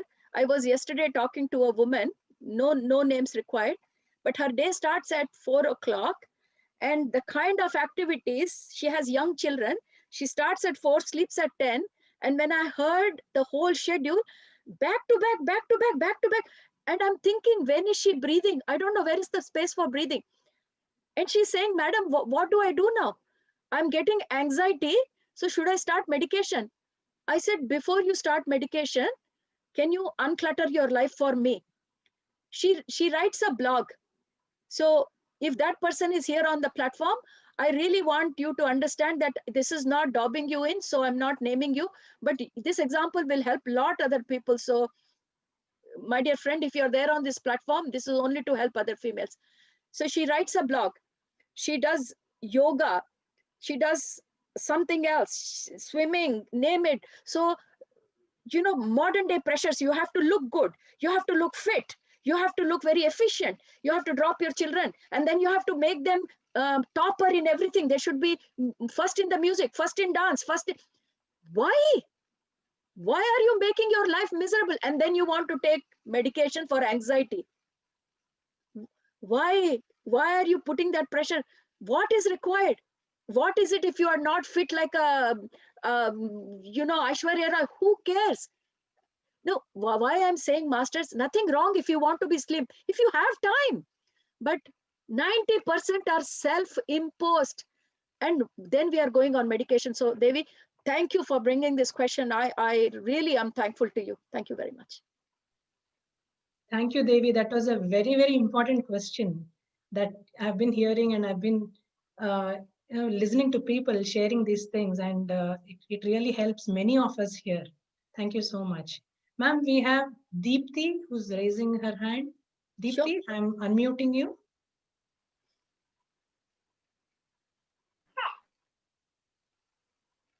Deepthi, you can speak.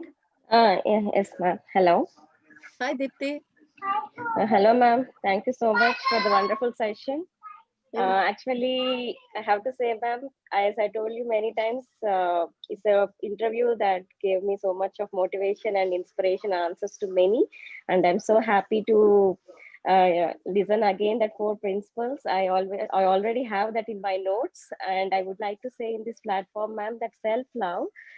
That's really a wonderful and first priority that I make in my life, that changed the way I think, and the happiness what I'm enjoying irrespective of what is around me. I think that's a self-love, ma'am, because we never try to hurt ourselves, and we know that whether we are doing right or not, and the forgiveness. So, and also you said something today that I got an answer for it. You said that we should not confine to only one thing. So I thought that I will look into what the something new I want to look. So that is how your sessions always help me, ma'am. So I'm very thankful to you once again. And thank you. And you said that that book is a blessing to you. I think you are a blessing to us, ma'am. You are a blessing to us. And as I told you, the depressions, whatever the counselings, no, it's not at all needed, man, if you really practice these 4 principles in our life. So thank you so much, ma'am. True. Thank you. Thank you, And also, Deepthi. It's lovely. yeah, ma'am. Yeah, you said that ego and self-appreciation. You said right, but I think ourselves we will be knowing, ma'am, whether we are doing right or not. So whether it's a Yes. negative appreciation or a positive, I guess we will be knowing Yes. it while practicing all this. So, well, my baby is giving me a chair to sit. That is how. Thank you very Thank much. you. I think many. Thank you, Deepthi. Nice to have you. Yep. Thank you very much. Thank you. Thank you, Deepthi. Very aptly said. If you listen to ma'am's sessions, I mean, definitely there's a lot of wisdom, so much wisdom we can apply in our day-to-day life. And I am very blessed to say that I'm one of them who's immensely benefiting. Thank you, ma'am. Ma'am, we have Thank you, Suresh Swapna. Garu, who would like to talk to you. Suresh Garu. Ma'am, today is another great day in the PSSM movement. Listening to extempore session by Saroja Madam. We know Saroja Madam before MDMC attended Kailaspuri. We have fixed one personality of Saroja Madam. But right from MDMC, December 19 onwards, we have seen Vishwaroop of Madam giving lecture after lecture in Zoom sessions. Really, today is a great day, and it is an apt session fitting the digital Swajaya Yoga, explaining in detail. We are like LKG students before the teacher. We listen to all four principles of creation, that's love, health, and well-being, abundance, and creativity. We have explained in detail, madam. Thank you very much once again for giving us such a wonderful speech, for enlightening us. Once again, thank you, madam. Thank you, Suresh Garu. It was lovely to talk to you. Other day I saw you during Ray Chandran's session, but didn't have a chance to say hello to you. I'm so happy that you're here today, sir. Thank you. Thank you for your words. Thank you very much. Thank you. Thank you, Suresh Garu. Ma'am, we have Navina Devireddy. Sure. Hello, ma'am. This is Gangadhar. Thank you so much. How are you? Good, madam. How are you? Thank you so much, madam, for today's session. It connected so many dots. Whatever dots we have been putting, it connected so many dots and answered so many questions. Thank you so much for you and the organizers for this wonderful session. I've had some question like that, like karma. Is it like whatever we do in this life, will it be coming back in this life or previous life? All those questions. Now I got the answer that whatever you believe, even it is previous life or this life, that's what comes back, irrespective of the lives. Thank you so much, madam. And one question also we are getting, like there is some date like December 21st, something is going to happen, these Pleiadians are going to come, and it's creating anxiety like so many people. I wanted to ask to you, what should we do? Or should we prepare for something like that because of this ascension which you talked in this session? Yeah. So that was the main reason, Gangadhar, why I picked that question about evolution, because one of the question was, what is going to happen? Anything drastic? See, this is back in 2001, because everyone knew that 2012 was a doomsday coming up, and everyone was waiting for 2012. Something will happen in 2012. So most of these questions about evolution in this book is from that perspective. So, but the fear is the same, that when the new age will start or when the change will come, what will be the condition of this planet? And Omni very clearly said, you know, you're not going to see much change, but it is in your thought process too. If you want to see the change through disasters, it's all about thinking, Gangadhar. And this Corona time has showed us so clearly, we are going through ascension. We are going through tremendous evolution. People who believe that change can come through pain are going through pain at this stage. But people like you and me, we don't know when Corona issue even started. The whole world is fearful. Yes, I'm not discounting that. But you and I, we are living in joy. Anuradha, look at the beam on her face. Sureshji, he looks so happy. Swapna, she's already planning for her next session. I mean, we are doing so much at this stage. Honestly, as Suresh Garu mentioned, from February, I don't know where my time is going. My family is complaining they don't see me at all. Either I'm behind a computer or I'm cooking very fast and efficient because I have to get ready for my... So I have worked in corporate world for 33 years. Of course, I was busy, but where was my heart? Heart was somewhere, work was somewhere. Here, my heart is where I am. So no matter what we do, you know, it's so much fun. So this is what it is. Pleiadians are no one but our future. Pleiadians are showing us where we are going, because Pleiadians went exactly through what we are going now. So they are so much interested in guiding us at this time because they know what we are going through. So they are saying, we are there holding your hand. We are ready to communicate. And we are your future. They have gone through all this. Many civilizations, many planets have gone through what we are going through now, Gangadhar. Nothing will happen. Like how we did in Corona times, happily Zoom session. Like that, we will be doing Zoom, happily Zoom or some other application. And we will be having a celebration. And like we came to know Mother Earth so well, we came to know nature so well. Now we talk about Pleiadians as if they are our next door neighbors. We talk about Arcturians as if they are my back door neighbors. Syrians, just next path. We never talked like this before. Now we sit in the meditation and we say, oh, Babaji, come on. You come on. I mean, when did we sit like this and call people left, right, and center as if they are my family members? Now we do. So it is our level of thinking, our evolution. It's already happening. Nothing will happen on December 21st for you and me. We'll still be happily talking on Zoom, Gangadhar. Honestly, we will be in bliss. We will be in joy. Our masters will be sitting next to us and saying, don't worry, we are here. If anyone wants some energy, we'll give you. So Gangadhar, beautiful question. But yes, this is a fear for everyone. But let's not fear. We have come here to enjoy. We will enjoy. Sure, madam. Thank you so much. I got the meaning of that soul family and whole soul clan, everything. That picture is... That was so beautiful, Gangadhar. That picture, I just love it. Yeah. It's too good, madam. Thank you so much. Thank you, Gangadhar. Thank you so much. Ma'am, Anuradha Garu would like to talk. Sure.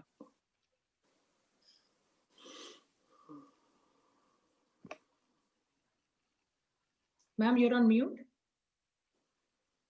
Madam, session was excellent. I'm so happy. I enjoyed your session like anything. I don't have any words to say, but I love you. I love your Same session. here, Amma. That's Same it. here. Thank you so much.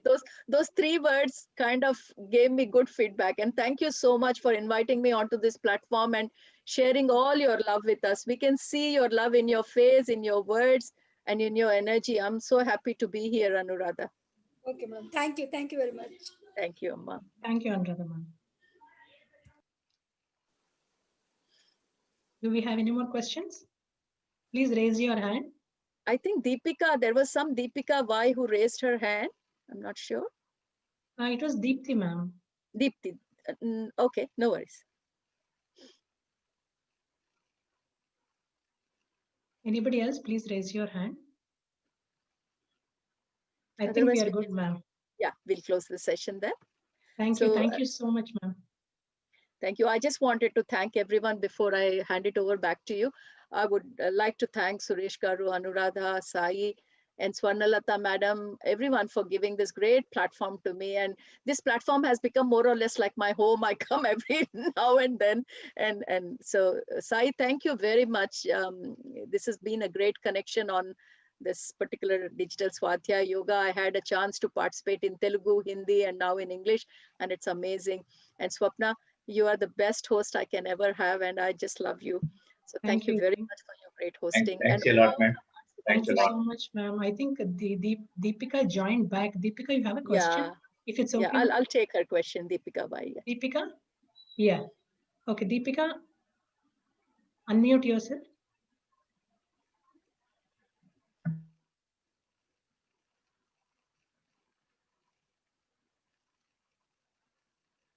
Deepika, can you please unmute? Yeah. Yeah, you can speak, Deepika.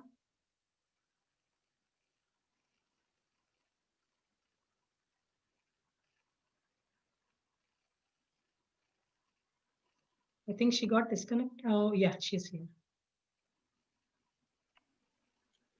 Hello, can you hear me? Yes. Yes, sure. Okay. Yeah. Hello, Saroja ma'am. It Hi, was Deepika, a wonderful how are session. you? I'm good, very good, very good. So I was just in a phase of, okay, what is the next book I have to read? And then that's when you shared about this wonderful book. So thank you so much. And I know what is going to be my next book now. So yeah, as always, it was a great session. I just have, like, I need some more clarity on one particular part. You gave an example of baking a cake and how like you need to love yourself and praise yourself, right? So I totally agree with you, and I'm one of that person who always like, hey, this could be better, I could be better. And maybe that's one thing I need to work on. But at the same time, I also feel, if I don't see, will I be clouded by my mistakes if I keep thinking, okay, whatever I do is right? And how do I get better at it? Yeah. See, there are two ways of handling it, Deepika. You can, if you consider that it's a matter of terminology. So if you're calling it mistakes, then there are two ways. Either from you learn from your mistake, or you can punish yourself for your mistakes. Mistakes are not for punishing. If you call it mistakes, I would call it improvements. There is no standard that tells you that this is the perfect way. Who is the world to tell you that this thing has to be done only in this way? People think I'm headstrong. That's fine. It is their way of thinking. But I declare that there is no right or wrong way of doing anything in this world, in this life. And I truly believe it. My way is the best way for me. Well, as long as I don't interfere in others' lives, if I'm doing something that I'm happy with, then okay. But if I think that I can improve it further, for example, let's Deepika take the example of the cake we are baking. I wanted to bake a square cake and it's not so square. Well, if that is the expectation I had, and if it has not met my expectation, that's fine. It's only improvement. Don't call it a mistake. Start with changing your terminology, because the moment you use negative words, the growth stops. I'm particularly using this because I have done umpteen sessions on negative emotions, negative words. This is how we go backwards, like we are stopping our own growth by using these negative words. Even if you wanted to bake a square cake, if it has come an oval, wow, be amazed and say, wow, what a wonderful thing came out. I never thought it would come like that. We have not been trained to do that. We have been slapped on the wrist and said, no, you do it right. Because of this word, don't get boxed in that, Deepika. Your creativity, because your nature, the 4 principles of creation, never forget. They are you. They are your divine nature. And part of you is your creativity. If that gets hampered, then you are disabled. You don't want to be disabled. Come up with all the 4. So the creativity will only come if you pat yourself on the back. If you keep telling that I'm doing mistake, where will the creativity come from, Mama? It will go in the back door. That's why I'm saying, don't use the word mistake. There is no mistake. There's only learning. The whole life journey is about experiences. Even the supreme consciousness, who we are part of, they're sending us and saying, go have fun, man, free will. You know what is free will? Do whatever you want. We are not judging you. We are not branding you as good, bad. We are the ones who come into this physical dimension and start seeing everything in duality. There is no mistakes. As long as you do not interfere in others' lives. I keep clarifying this because people say I can do anything. I can go and murder the next door neighbor. You don't interfere in others' lives, but do what you want. There is nothing right or wrong. Our free will to experience for what we have come. Enjoy life, do what you want, and let the creativity flow. Yeah, in fact, the cake example just happened in our house. Like my daughter, 13-year-old, she baked a cake for my son's birthday last week. And it was a very delicious cake, but Wow, again, wow. it didn't get baked in the middle. And we all were trying to tell her, and she's like, no, it's bad, it's bad. Yeah, So, yeah. and when you just mentioned about that cake example, I was like, okay, yes, it didn't get baked in the middle, but it was delicious cake overall. And she's Yeah. a 13-year-old and she's Yeah. still starting. Yeah. So Deepika, very, very valid point you have raised today. Everyone who have children, please listen to what Deepika is saying. This is the problem with the current generation. They are self-critical. Today, the teenagers are going through high rate of suicides. The only reason being, the reasons are so flimsy. If someone like us look back and say, that was not even a worth reason for suicide. Why I'm mentioning is you have given a small example. That's where the whole thing starts. I have children at my place. I'm sure there are so many on this platform who have young children. They have become so critical. And small example, if the cake is not baked in the middle, it's not the end of the day, isn't it? But the right. children are being judged like that everywhere, in school, in the sports ground, in the music ground, at home, even by the parents. Critical. We have to change somewhere the whole humanity, Deepika. Let's be the ones who change it. Doesn't matter. Cake is not right in the middle. Let's cut that part, throw it away, let's eat the rest. Yeah. Not the end of the day. You know what? This is Corona time. And not normally, I get stuck with most of the cooking. My husband helps sometimes on the weekend. But now, because everyone is at home, Friday night and Saturday night, today night happens to be, my son takes over. Mom, I want to cook. Initially, I was like, oh my God, he's going to cook. He's going to spoil the kitchen. It's going to take 2 hours for me to clean the kitchen. And then I said, guess what? I will do that cleaning tomorrow, but let him do it. He does amazing cooking. He won't do every day, but once in a while. And now I've started to enjoy it. I'm thinking, if I was always critical about his kitchen messing, when will they get the opportunity to do it? And this is how we are killing our children, suffocating them by being so harsh on them. And that's the cause of depression and anxiety in the current generation. Deepika, such a great point, simple example of cake, but you have mentioned such a great thing, Amma. Thank you very much for bringing it up. Thank you, ma'am. Thank you. Thank you, Deepika.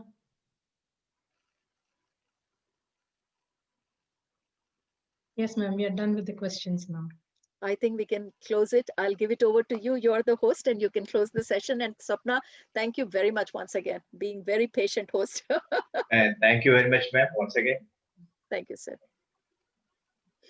So friends, I hope you all got great insights into various topics today, how to make your life better and how to create happiness by following the 4 principles that Madam has quoted from the book.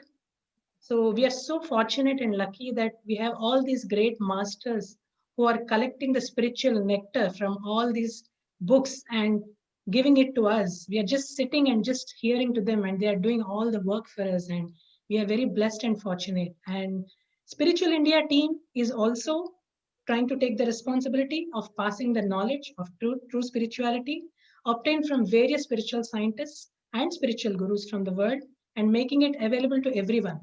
So I request you all to subscribe to Spiritual India magazine, an effort by the Spiritual India team. And this magazine is the heartthrob magazine of Pyramid Spiritual Societies Movement India. Admin, can you please play the video about the magazine, please?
Hope you all got the details about whom to contact and to